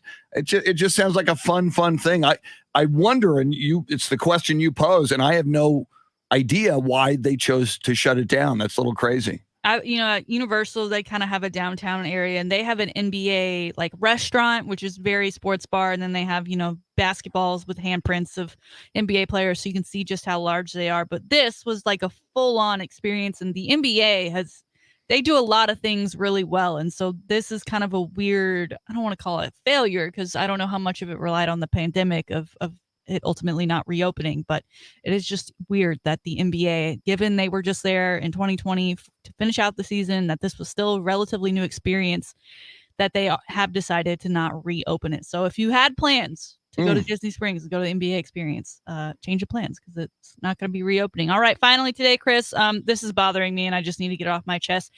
Netflix now has netflixreality.com, where you can go and you can search for shows that are casting, and you can submit a 1-minute video of yourself explaining why you should be on the show. There's a show currently casting called Roaring 20s. Okay. that will follow youths in their 20s who want to find love and success in Austin, Texas, Chris. Ooh. They're going to be filming a Netflix reality series in Austin, Texas, as if Austin didn't have enough going on already, as if there wasn't enough crowds for me to avoid. Now I'm going to have to try and avoid cameras if I'm out and about. I don't know if San Antonio has ever had a reality series film there other than, I know like House Hunters and whatever, but as far as like a full-on city, Austin has had The Real World. That home has since turned into Vince Young Steakhouse. Shout out, best burger in town. But I'm not into it. And I've heard these rumors for a while, and then obviously COVID hit. But now it seems they've also added to the description of the show, finding love and success in the quote unquote new world we are living in. Chris, no. Should I apply? I'm in my 20s. Should I apply? Should I think make you a should. 1 minute video and apply? I think you'd be a great reality show character. Yeah, and then you just see a cameraman behind me the entire show. Yes, why not? It's boring. You could be the radio voice of the Roaring 20s reality show in Austin. I don't know how much you like reality show. I love Below Deck. That's and I love anything Gordon Ramsay. That's about where I stop with reality shows. But I feel like it's going to be my duty to watch this and report. Oh gosh, yes. Well, and you talk about you don't like the fact that it's going to bring more people and more traffic to Austin. If this is successful, more and more people across the country who are fans of this show, they're going to see the sights of Austin, go, oh man, we got to make the pilgrimage to Austin. It's such a cool town. We got to go. And also, like, if you get a local on there, are they going to make us look bad? I don't know. Don't make us look trashy. Don't send them. Don't do like the stereotype thing and like keep them on 6th Street all night and then horses in the opening. Like, stop that stuff. Stop that. That is, I didn't even think about that. There's inevitably there's going to be some despicable character there who is probably going to bring shame upon Austin. But go ahead. No, that's I didn't think about that. Again, if NetflixReality.com, if you would like to apply, I don't know what you get with it. I don't know.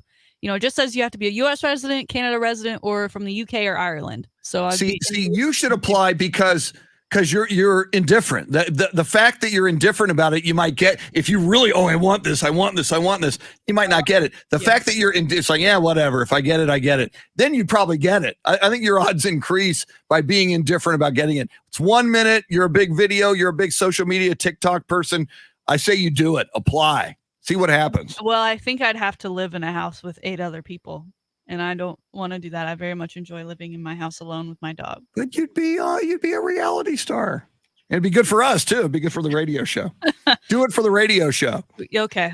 We'll see.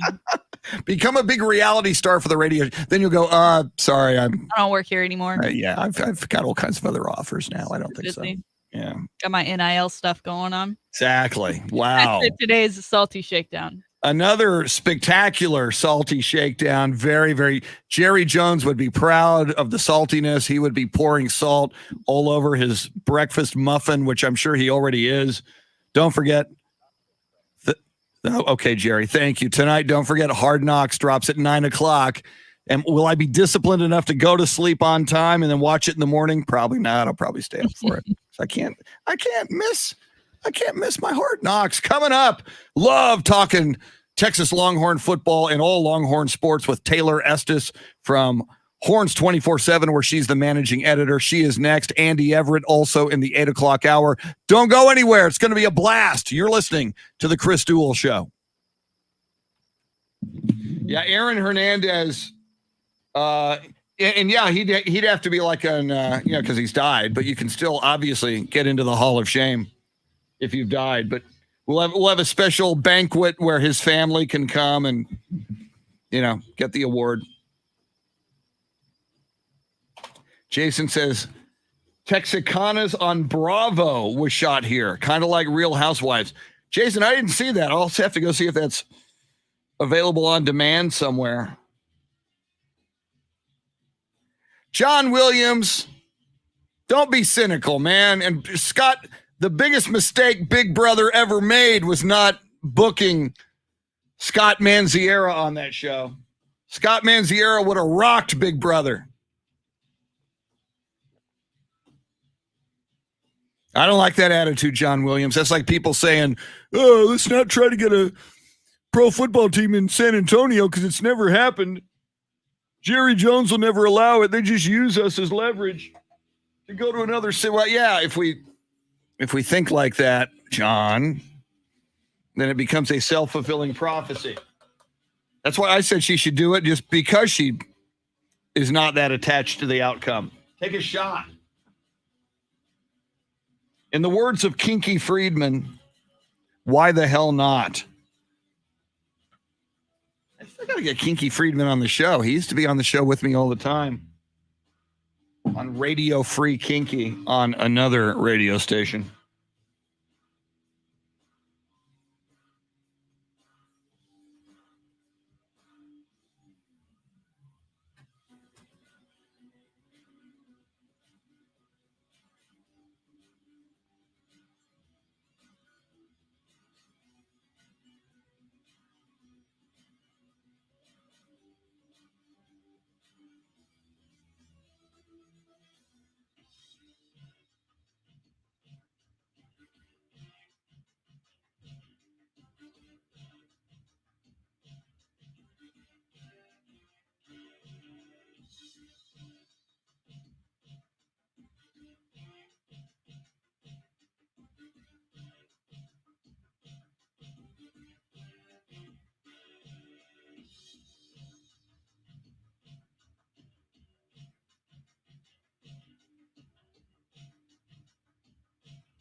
Thank you, John. You are very kind.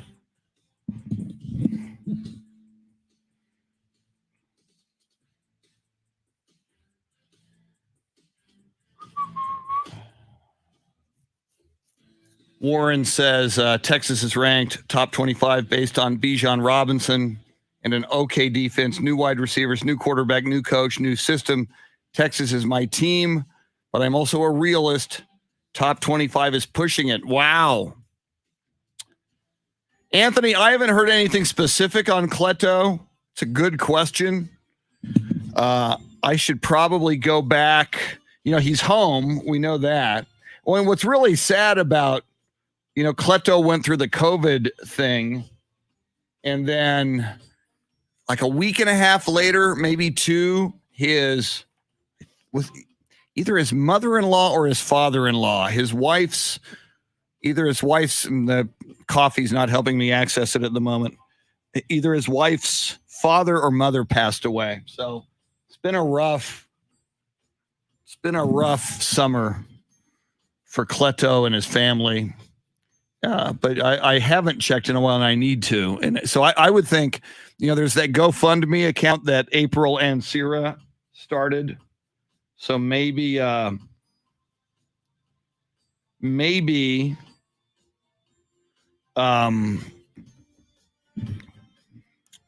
an update there. She was doing updates at least early on in the ordeal. I'm multitasking if I sound like I'm mumbling, which I am. Thank you, sir. And again, we'll do that contest right at the end, right as we say goodbye to her and get ready to go to break. Yeah, George Thorogood tickets coming up. Let's see. Oh, I know what I'm doing.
This is the Chris Duel Show.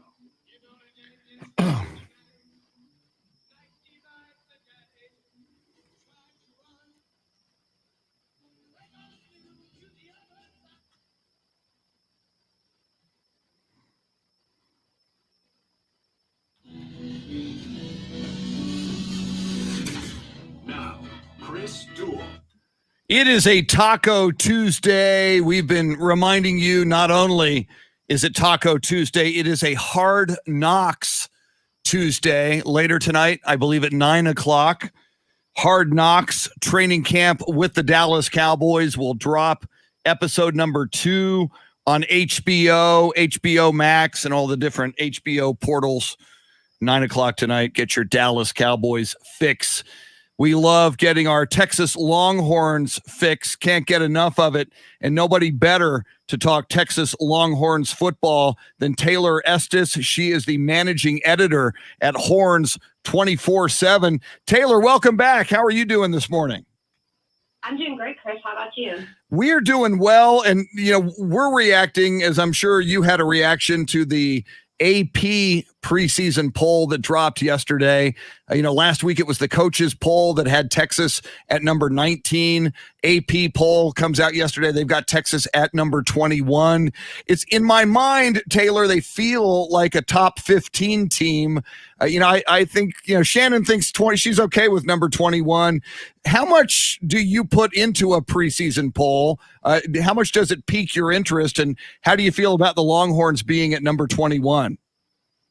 I think preseason polls are always fun for fans to kind of see. I don't really put a ton of stock into them personally because the reality is every year the team is different, regardless of what team that is. For the most part, it's very rare that a team has everybody returning from the previous year.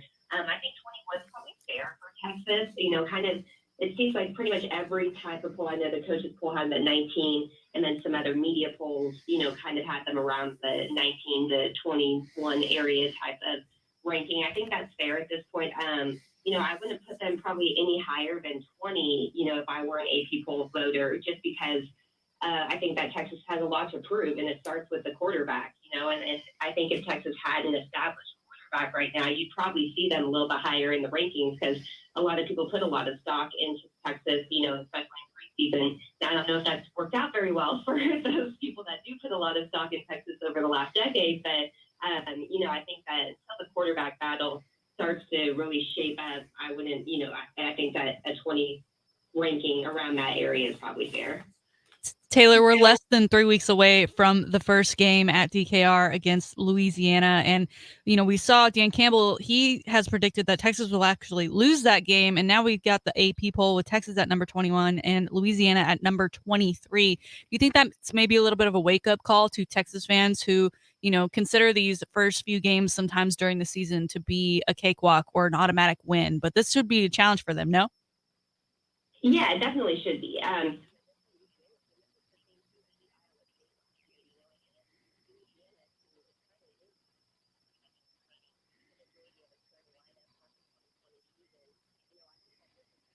Not going to be a cakewalk, and I honestly would say that I don't think that the second game is going to be against Arkansas either. I think that Arkansas does not have the record, and especially in recent years, that makes people think that shouldn't be a blowout win for Texas. But there's a lot of heated rivalry there still. I think, especially from the Arkansas side of it, from the days going back to the Southwest Conference. So I think that the first two games are going to be very telling for Texas. Louisiana is probably going to be the most difficult non-conference, opponent that they face, and it's going to be, a really big, I think, sign for the future of the 2021 season for Texas to see how they come out and start under the Steve Sarkisian era. As everyone remembers, the start of the Tom Herman era was not one to really want to remember with that loss at home to Maryland. So I think that the first two games this season are really, really Texas and for Steve Sarkisian, both from a on-field perspective and also in recruiting, because the Longhorns are kind of pacing pretty far behind some in-state competition, especially Texas A&M. Texas A&M has been recruiting super well over the last several months under Jimbo Fisher, and so Texas really wants to win some of those in-state recruiting battles and keep state lines close. They're going to have to, kind of come off to a hot start, I think, and it's definitely going to be a challenge facing Louisiana on September 4th. She is Taylor Estes, the managing editor of Horns 24/7. And Taylor, as you mentioned earlier, one of the big question marks, and until it's settled, there's going to be some mystery out there, is, who will be the starting quarterback for the Texas Longhorns. Through your reporting, is there a leader? Does somebody have an edge at this point, or is it still kind of like a two-horse race at this point? From everything that we are hearing, it's still a wide open race between Casey Thompson and Hudson Card. We were able to see some of the first practices last week, and it's a very small window, so it's tough to kind of determine which one you are watching is going to be the quote unquote guy, because it's a 30-minute window that they allow the media to be out there. But I think in practice form, Hudson Card, I think, is the guy that you kind of look at, and he has the stronger arm, but Casey Thompson may be the better overall athlete. The problem is, coming out of Saturday's scrimmage, Steve Sarkisian, he was very candid, and I appreciate how open he was about this, but he was very honest in saying that neither quarterback played up to the standard that he believes is acceptable in the scrimmage. And he said it was a little surprising because all of the first week of camp, there was, the quarterbacks were showing a lot of development. They were showing that they, the things that they were given to work on out of spring, that they had been working on it, that they had been progressing there. And then they got into the scrimmage and it was, not a good performance for either quarterback. And, from what I had heard, Casey Thompson, I believe, had 2 interceptions. Hudson Card missed a wide open Troy O'Meary that could have been for a touchdown. I mean, there just was a lot of kind of missed assignments, I think, misreads by the quarterbacks in the scrimmage from everything that we were able to gather coming out of scrimmage number 1. So this week is going to be really, really key for the quarterback battle at Texas, especially entering that second scrimmage. And, I know fans will be able to have the opportunity to come out on Wednesday and see it for themselves. But, this week I think is probably the most crucial for the future of the quarterback position at Texas in 2021 before they start the game planning for Louisiana, which they expect to do in probably a week and a half now.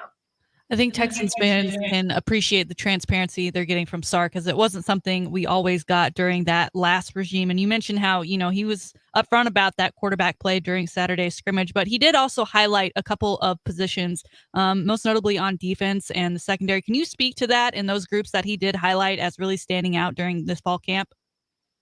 Yeah, he talked glowingly, honestly, about the defense.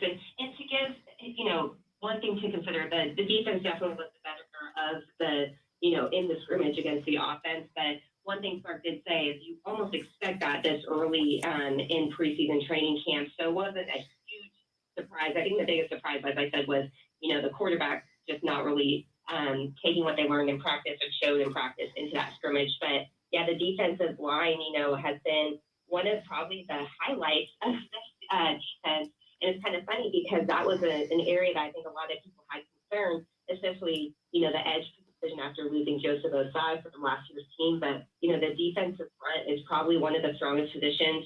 The additions of Ben Davis, the transfer from Alabama, and Ray Thornton, the transfer from LSU, have been really huge.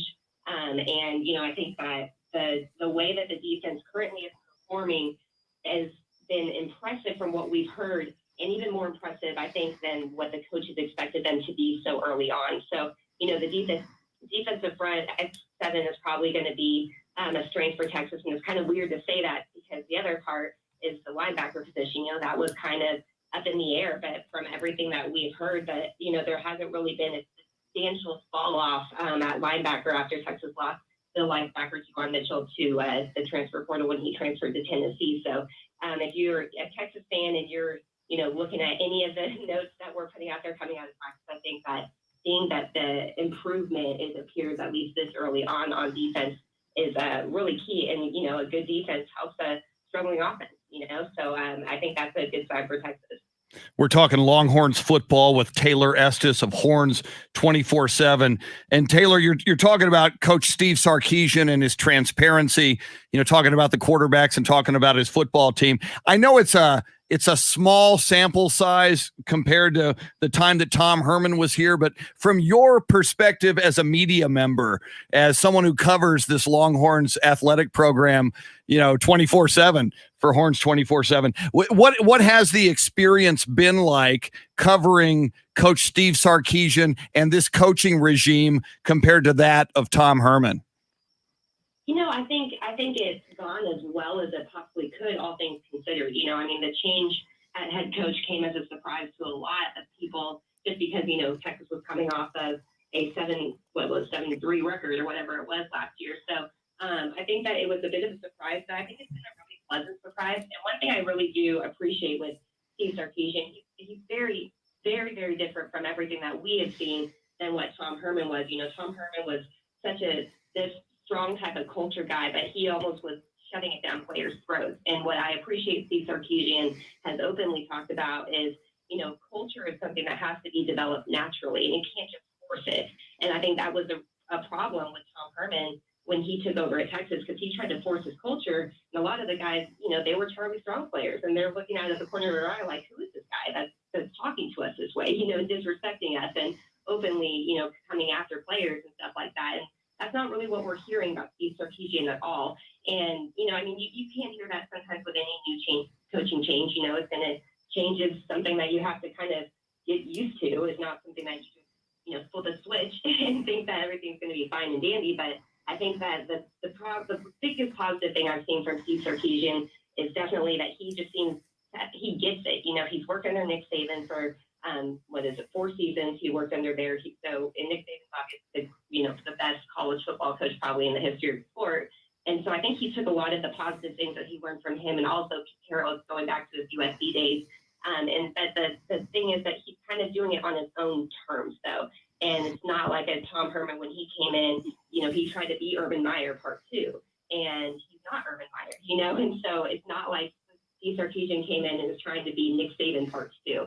And I appreciate that with him. He's kind of going at his own pace in his own way. And overall, I respect Steve Sarkisian a lot. I thought it was a good hire. It was a little bit of a surprise hire when Texas picked him up, but I thought it was a good fit personally.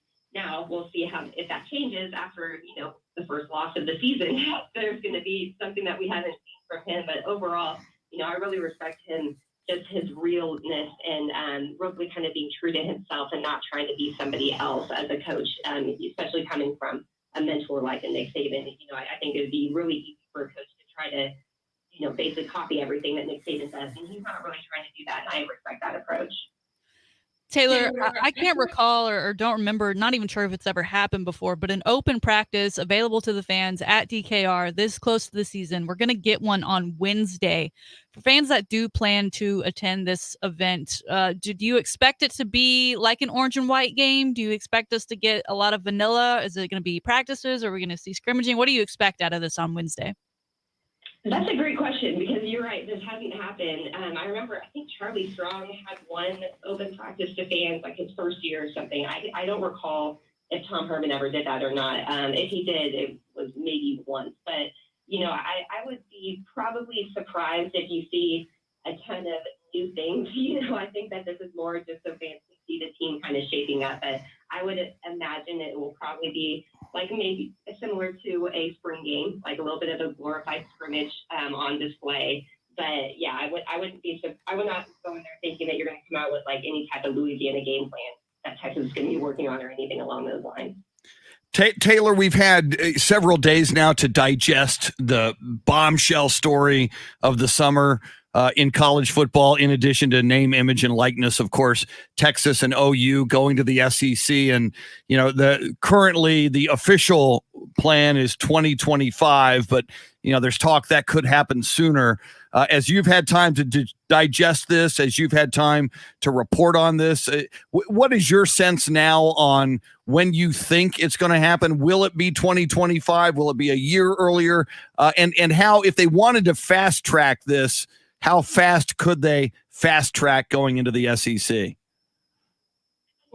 Technically, I think they could backtrack it to 2022. However, I don't know if I see that happening unless other teams in the Big 12 start bolting or, joining other conferences as well. Because the one thing about this is neither Texas and Oklahoma really wants to pay the buyout that is in the current, grant rights agreement that they have. And it would be over, I think it's about 70-something million per school if they were to buy out of their current contract. So the officials at Texas, they're gonna stay in as long as they can, and they're also going to want to probably get into the SEC as early as they can, if that makes sense. I know it's probably confusing, but if they had their way, they're not going to pay that buyout. However, I just don't. It would be shocking, I think, to me if they stay in the Big 12 through 2025, because I just don't see that the conference is really going to probably sustain itself. Honestly, I mean, the Big 12 just lost, the top 2 revenue producers, and the revenue that Texas and Oklahoma bring in is, accounts for about 50% of the conference, of a 10-team conference. So you take that out, and the rest of the, the group is not going to probably survive unless they join another conference or merge with another conference, something like that. At this point, I'm always really hesitant to say these things because you just never know with conference realignment. I mean, we may get news tomorrow that is happening next season, or it could go to 2025. You never know. But I think that from what we've kind of gathered recently, it sounds like 2023 may be a date to kind of look at the start of the 2023 season there. Because the one thing is the Longhorn Network, they got to figure out what they're going to do with that. And my coworker actually reported a few weeks ago that the Longhorn Network employees were kind of given a 16-month heads up of, when the operations are going to kind of cease. And not that they're, getting fired or anything like that, but from what he reported is there's they essentially said, if you have an opportunity in the next 16 months, you may want to pursue it because the operations in Austin are going to be going away soon. So, I kind of reading the tea leaves there, it makes you think that it'll probably be the 2023 season, or that's like ideally when it may happen. But, you never know with conference realignment. I mean, I would never bet on conference realignment ever in my life. That I think, but that's the latest that we have heard is maybe that 2023 window. Taylor, you spent a lot of time with Sam Ehlinger. He is now up with the Indianapolis Colts. And given the situation with Carson Wentz, there's a very real chance that he could see some live in-game action during the season. We saw him for the first time over this past weekend. What are your thoughts on how he played in his first game in a Colts uniform?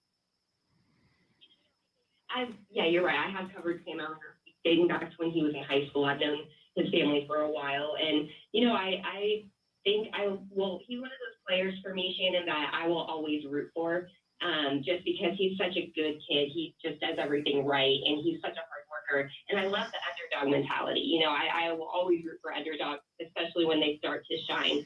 And I thought he looked pretty good, in his NFL debut. I believe he's supposed to get the start against Minnesota, I think it is, this week. So I think you'll get probably a better feel for everything he could do. But, I think Texas fans were down on Sam Ehlinger a little bit last year somewhere, but he's just one of those guys that can put a game on his shoulders and take it for a win. And I think it'll be really impressive and interesting to see if he can do that in the NFL, especially considering he was not a high round draft pick or anything like that. But I think for his first overall debut, I thought it was a really positive start. I love seeing him out there. It seems weird to see him in a Colts uniform, because he feels like he's worn a Texas uniform for the last 20 years or something.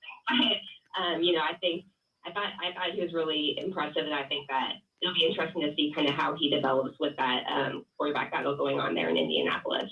Yeah, I think we're with you, and I think a lot of people are with you, Taylor, on pulling for Sam Ehlinger. Just, such a great story ever since he was a kid, and of course the tragedy and the adversity, losing his dad, losing his brother, and if he can continue to just overcome this and flourish when a lot of people didn't give him a lot of chances in the NFL. Certainly one preseason game out, he's looking pretty darn good so far. Taylor Estes is a great follow on Twitter. You can follow her on Twitter at Taylor Estes 24/7. Of course, she's the managing editor of Horns 24/7. Horns 24/7 on Twitter at Horns 24/7. Taylor, always outstanding, always great information. Thanks so much for taking the time, and enjoy the open practice tomorrow. All right. Thanks for having me on, guys. Absolutely. Taylor Estes of Horns 24/7. All right, we're going to do it now. We're going to give you a shot at George Thorogood tickets. We're doing this all week. George Thorogood coming to the Tobin Center in December, and tickets don't even go on sale to the public until later this week. So you have an opportunity to score tickets right now to see George Thorogood. And Dave Ayler's been playing his hits for the last couple of days here on the show. Shannon, what number caller shall we take? Let's go with the old Sam Ehlinger number for Texas, number 11. I like it. I'm just talking about Texas. I don't know. I got a Sam Ehlinger cutout fat head right behind me, number 11. Caller number 11 in honor of Sam Ehlinger. That's a great call. Phone number 800-707-9760. Be caller number 11. Get to Dave Ayler. You get those tickets, 800-707-9760. We'll talk basketball, Coach Greg Popovich, college football, might even get into some golf with Andy Everett, the golf guru and voice of UTSA Athletics. Andy Everett joins us next. Lots to talk about with him. Thanks for hanging out with us. We are with you till 9 on the Chris Duel Show.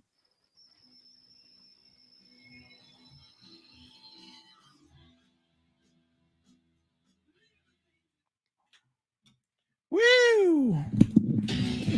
Woo! Thank you, Scott. Thank you, Santos.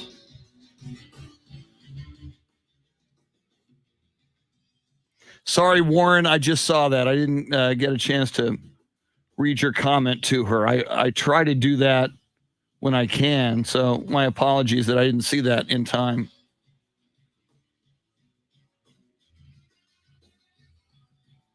Thank you, John Williams, for the song.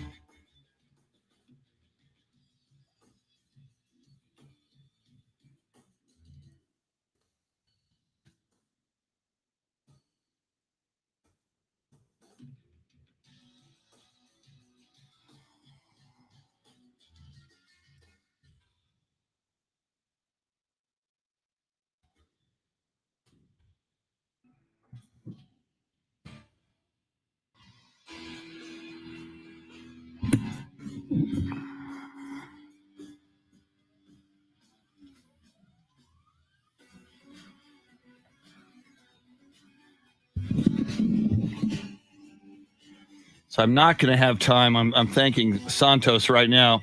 I don't have time to write a thank you to everybody, but if you wished me a happy birthday, thank you. You're very kind. I do appreciate it.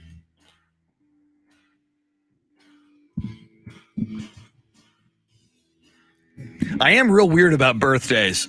Not as weird like here, and I appreciate your kind words, but I've talked about this. When I'm at a restaurant, it's like the worst, most embarrassing.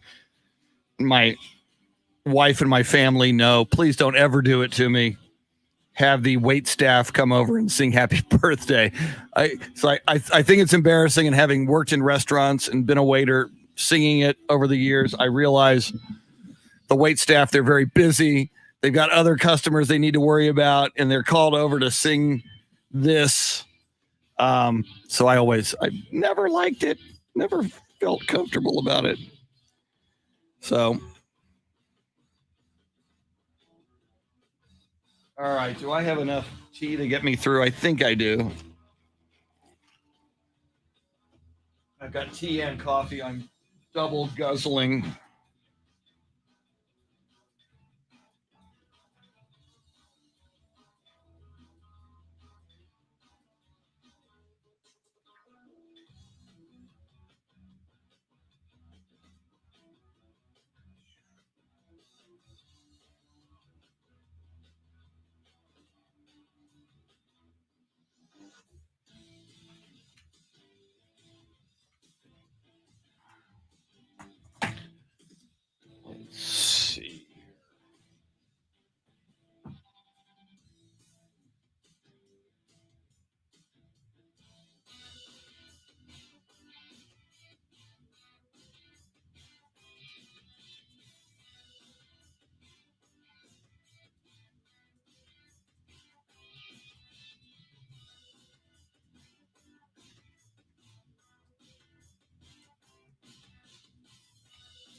Do you have the name of the winner?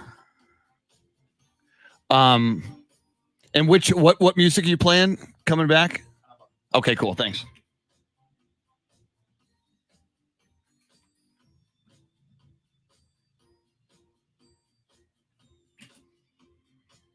So during the ABBA, before I go to Andy, I'll quickly ask you the name of the winner. Cool.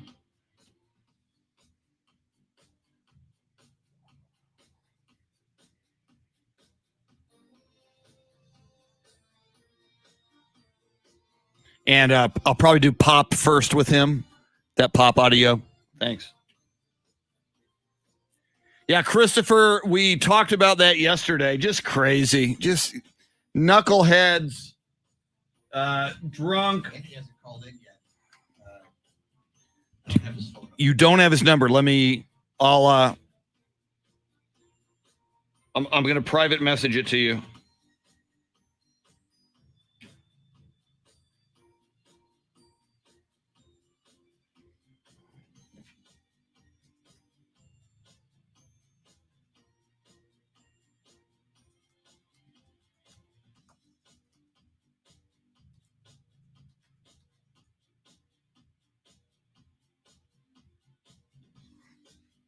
Whoa.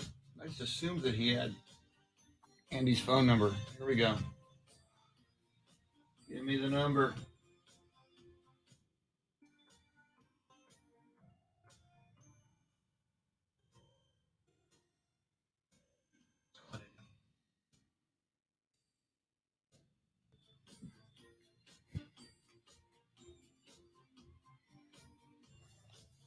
He's ready. Cool. Just as I sent the number to you on the chat. I'll keep his number for. All right. No, I should have. I when I was doing the rundown last night, I was already getting tired, and I just. I was looking through my phone. I thought I had. Yeah. But I guess And I thought, well, Andy will call in. He always does. And I thought, and Shannon's got Taylor's number, so.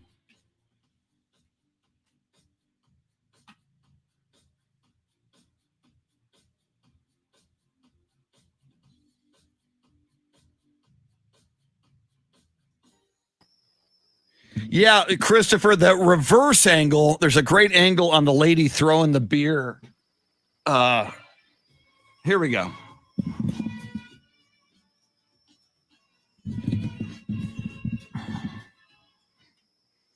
Chris Duel show with Shannon Salty Sweeney. I love that Andy Everett can be a man's man, a golfer, play-by-play voice of the UTSA runners, and like ABBA. I like it very much. Before we go to Andy Everett, lots to talk about with Andy. Dave Ayler, we gave away some George Thorogood tickets, as we will all week long. Who was our big winner moments ago? Joe Olivas. Joe, give me Joe's name one more time. Olivas. Olivas. There was a quarterback for the San Antonio Toros in the 70s named Sal Olivas. I know that because I'm a freak for the San Antonio Toros. All right. And congratulations, Joe. We'll be giving away those tickets all week long. Andy Everett, how are you doing today, man? I'm good. How are you guys? We're very good. I know you're a big, you've covered the Spurs for many, many years. You did a lot of broadcasting with Spurs Sports and Entertainment.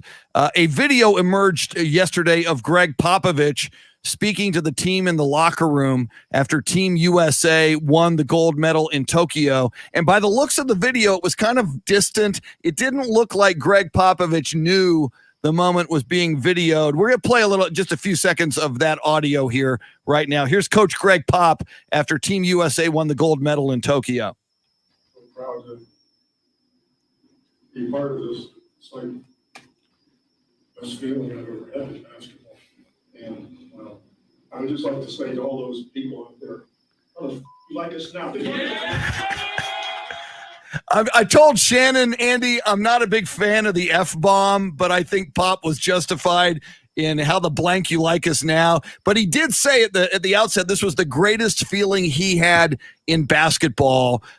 You go back to him failing to make the 1972 Olympic team as a player. How cool was this moment for you as a guy who got to know Greg Popovich over the years? I agree with him that it's the most important moment. There are a lot of people that don't like him that did not think that he would even try to become the coach. And I've even seen people on Facebook opine that he doesn't like the United States, so he would attempt to lose games on purpose. Oh, God. Delusional. And so I'm so glad that he got justification for that. You know, a lot of people are going to look at this Olympics, and to me, this, while seldom do you give 100% credit to a coaching staff for a win, I think they get more than some of the other teams that Coach K coached. Because if you look at this roster and you compare it to the players that played on the 2016, 12, 8, 4, 2000 teams, there were 5 or 6 players on this team who are in a class of player, while still very good, would have never even been allowed to practice against from former Olympic teams. And no disrespect to those players, I'm glad they got their gold medal. But I don't think it says much. While the rest of the world is caught up with the United States a little bit in basketball, I think NBA players are starting to get kind of, trite or stale with the fact that they're expected to go play in the Olympics every 4 years. This team did not have LeBron. It did not have James Harden. It didn't have Kyrie Irving. There's several players that opted out, and then, of course, Kawhi Leonard's hurt. And I think the outcome would have been far different if the 15 best players or 12 best players in the NBA had been on the team. They would have easily won those games that were close. Thankfully, Kevin Durant, who is the best player in the world right now, was on that team. But any coach will tell you, if I have better players than you, I'm going to win. And if you have inferior players to me, you're probably not going to win. And so I'm thrilled that Pop was able to get this done, because had they lost, he would have taken the blame. And I don't know that that's fair when you have a roster with 6 or 7 players on it that normally would not be on an Olympic team. Now, Andy, when you hear Pop in that video being so candid, Chris and I were kind of having this discussion. Do you think he knew a camera was rolling at the time, or was that just Pop being Pop?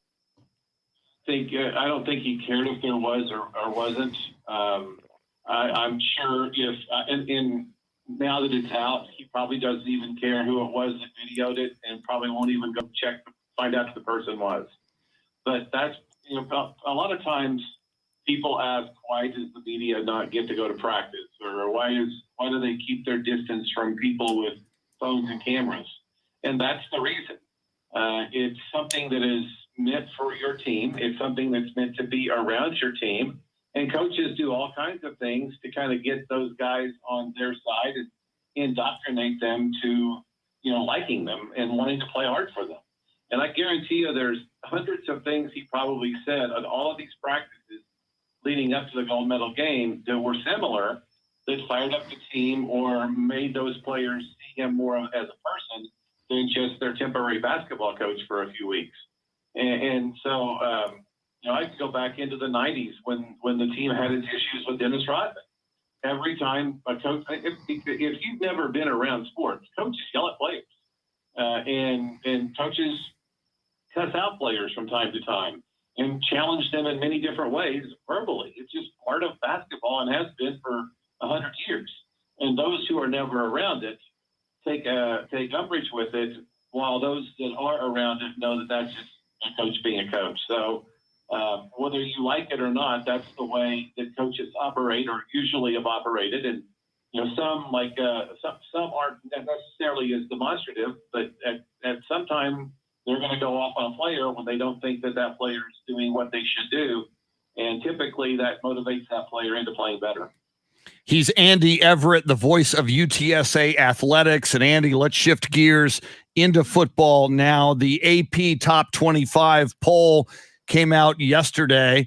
Shannon and I have been talking about it this morning, in particular, Texas being at number 21, but they also show you other teams receiving votes. Army got 2 votes. Houston got 5. Boston College got 5. UAB got 2. We've been talking about how good this UTSA football team is expected to be, Andy. Are you angry? Do you feel UTSA was disrespected by not even getting a single stinking vote by the Associated Press? And there's another poll poll that will come out, if it hasn't already, that ranks the teams 1 through 130 in Division One. I would assume that UTSA right now is probably in the 60 to 70 range. I haven't seen a poll that says otherwise. Who really cares what the polls say? Number one, UAB is the conference favorite between those who voted this summer to win the conference, mainly because they have a lot of super seniors back.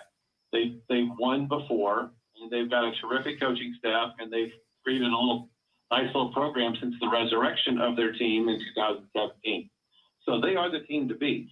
But UTSA and UAB play on November 20th in the Alamo Dome, and UTSA has home field advantage. And while this is a incredibly anticipated year for UTSA, now they have to go perform when everybody's expecting them to perform. And you can see, as we saw last year, how quickly a room can be depleted with injury, and now with COVID. You could easily show up on game day with a quarterback that's never taken a snap. And right now, I would think their depth chart is Frank Carruth, and behind him is Josh Atkins, and Jordan Weeks and Lionel Narcisse are right behind him, and they're really high on Eddie Lee Marburger, and Cam Peters is probably sixth. There could possibly be a situation where Cam Peters plays this year. Now, you kind of hope it is. He doesn't. You don't have to play him, but you're all, not only are you a play away, but you're an illness or a positive test away from many members of your team or your position group not being able to play. So not only is it going to be the team that plays the best, it's going to be the team that stays the healthiest in the COVID situation, and UAB could have a disastrous situation happen that prevents them from getting to where they need to go. So I don't put a lot of stock into polls. I'm guessing where Texas is in the 21, and if they can start off well, they'll move up into the top 10, and if they lose an early round, they'll be knocked out of the poll and won't get back in until late in the year, and if they win 8 or 9 games. So at the end of the day, for the 4 teams that make the conference or the playoffs, the polls matter, and for everybody else, it matters whether you get in the bowl game or not. And I really don't care where UTSA is ranked. As far as I'm concerned, the further down they're ranked, the less people are going to expect of them, and they can surprise some people.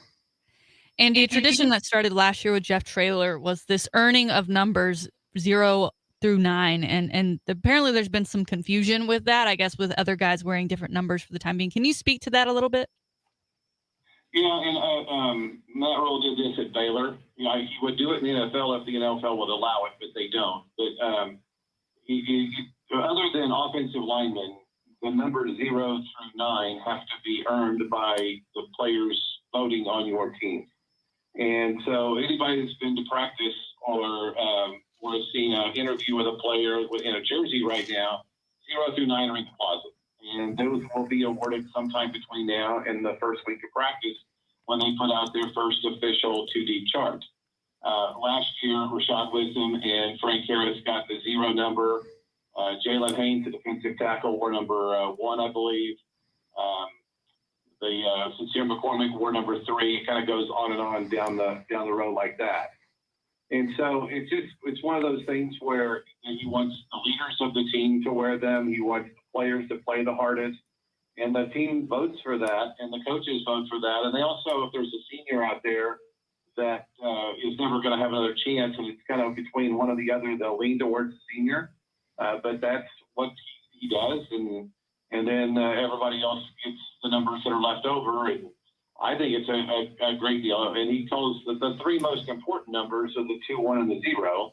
And that's the 210 area code for San Antonio. So it's the triangle of toughness, the 210 area code. And those players are excited to get those numbers when their teammates vote for them. Yeah, I love Coach Jeff Traylor. We're going to start having him on the show every week as we did last season. He's just a great interview, a great motivator, just a great coach and a great guy. So finally, Andy, what's your excitement level? You are getting closer and closer to calling UTSA's first football game. Are you starting to get amped up? Yeah, we're 2 weeks away, and I'm excited to see how they'll play against Illinois. Illinois is going to play a week 0 game against Nebraska on the 28th, I guess, that Saturday. So we'll get to see how good they are. I had a conversation with their radio guy yesterday, and there's some excitement around there because they have a bunch of super seniors coming back as well. The difference being is it was a team that didn't win a lot of games last year. And Illinois typically doesn't factor into the Big 10 title situation. They're not considered a favorite this year. I think that's a huge game. It's a road game, and while it's Illinois, it's still a Big 10 team, and if UTSA can win that game, that would really springboard them into the rest of the non-conference season. I've seen people predicting them to win 8 games and as many as 10, but any game on that schedule can be a difficult one if you suffer injuries. And that's been one of the things that UTSA's had to overcome. Last year, they did a terrific job with the COVID situation. They now have a terrific training staff in place as well that could prevent and get players back on the field if they're not too badly injured. And so I can't imagine the excitement level. And if UTSA could beat Illinois, then the week after that, we should have a pretty good crowd at the Alamo Dome for the Lamar game. Let's hope it plays out that way. You will catch all the action, Andy's calls right here for UTSA football. And if you're up in Austin, that's down at where I am at Ticket 760 in San Antonio. Andy also hosts the golf show Saturday mornings, 8 o'clock on Ticket 760 in San Antonio. If you're outside San Antonio, you can catch all of that on the iHeartRadio app. Andy Everett, always great, man. Thanks for taking the time. We appreciate it. All right. See you guys next week. All right, thank you. And this is unofficial, Shannon, unless you have information that I don't. But this, we just got a message from a listener named Yancy Vega on the live video feed that Tim Tebow has been cut. Yeah, Tim Tebow cut. He announced it on Twitter 22 minutes ago, saying, "Thankful for the highs and lows, the opportunities, the setbacks. I've never wanted to make decisions out of fear of failure, and I'm grateful for the chance to have pursued a dream." A lot of highlights and not so much highlights coming from Tebow in that Jaguars opener just last weekend. So not a huge surprise. He was the only tight end, I believe, of 6 who didn't see special teams at all. And as we know, special teams is where you typically make the team if you are a bubble player. And for him to not even see the field during that time was a sign that pointed to this happening. I think he lasted longer than some people thought he would. Yeah, I'm disappointed, Shannon, and I know the Lord is disappointed because but it's okay. He's the Lord's favorite player. It just means he's heading back to the SEC network is all. Right. They did it. It's a favor to him. Okay. Let him prep. Let him prep with his college football. Get ready for the season. All right. Well, our poll question, we talked about Texas being number 21 on the AP poll, and we asked our listeners and viewers to categorize that. What did we learn today, Shannon? We learned that you are in the minority, sir, because 58% are saying that 21 spot in the AP poll is about right for Texas, 34% saying too generous, and just 3% saying disrespectful, and another 3% saying fake news. I'm in the 3%. I said disrespectful. Yeah. Quit disrespecting Texas. I don't know what the math is as far as the number of votes we've received to what that percentage equates, but I'd say that you might be the only one who have voted disrespectful. You and maybe one other person. I'm in such the minority. Nobody else is in that minority. Very cool. Shannon, great salty shakedown. Everything great today. Thanks so much. We'll do it in 21 hours. Thank you, sir. Enjoy your day. Thank you. And don't forget, watch Hard Knocks tomorrow morning when you wake up. Yes. Woo! We'll be all over Hard Knocks analysis tomorrow. Dave Ayler, thank you, sir. You rock as always. Thank you, and happy birthday. Thank you very much. I appreciate that. Our thanks to Taylor Estes of Horns 24/7. She was spectacular, as was Andy Everett. Have yourself a great Taco Tuesday. Go eat some tacos. See you in 21 hours. Adios.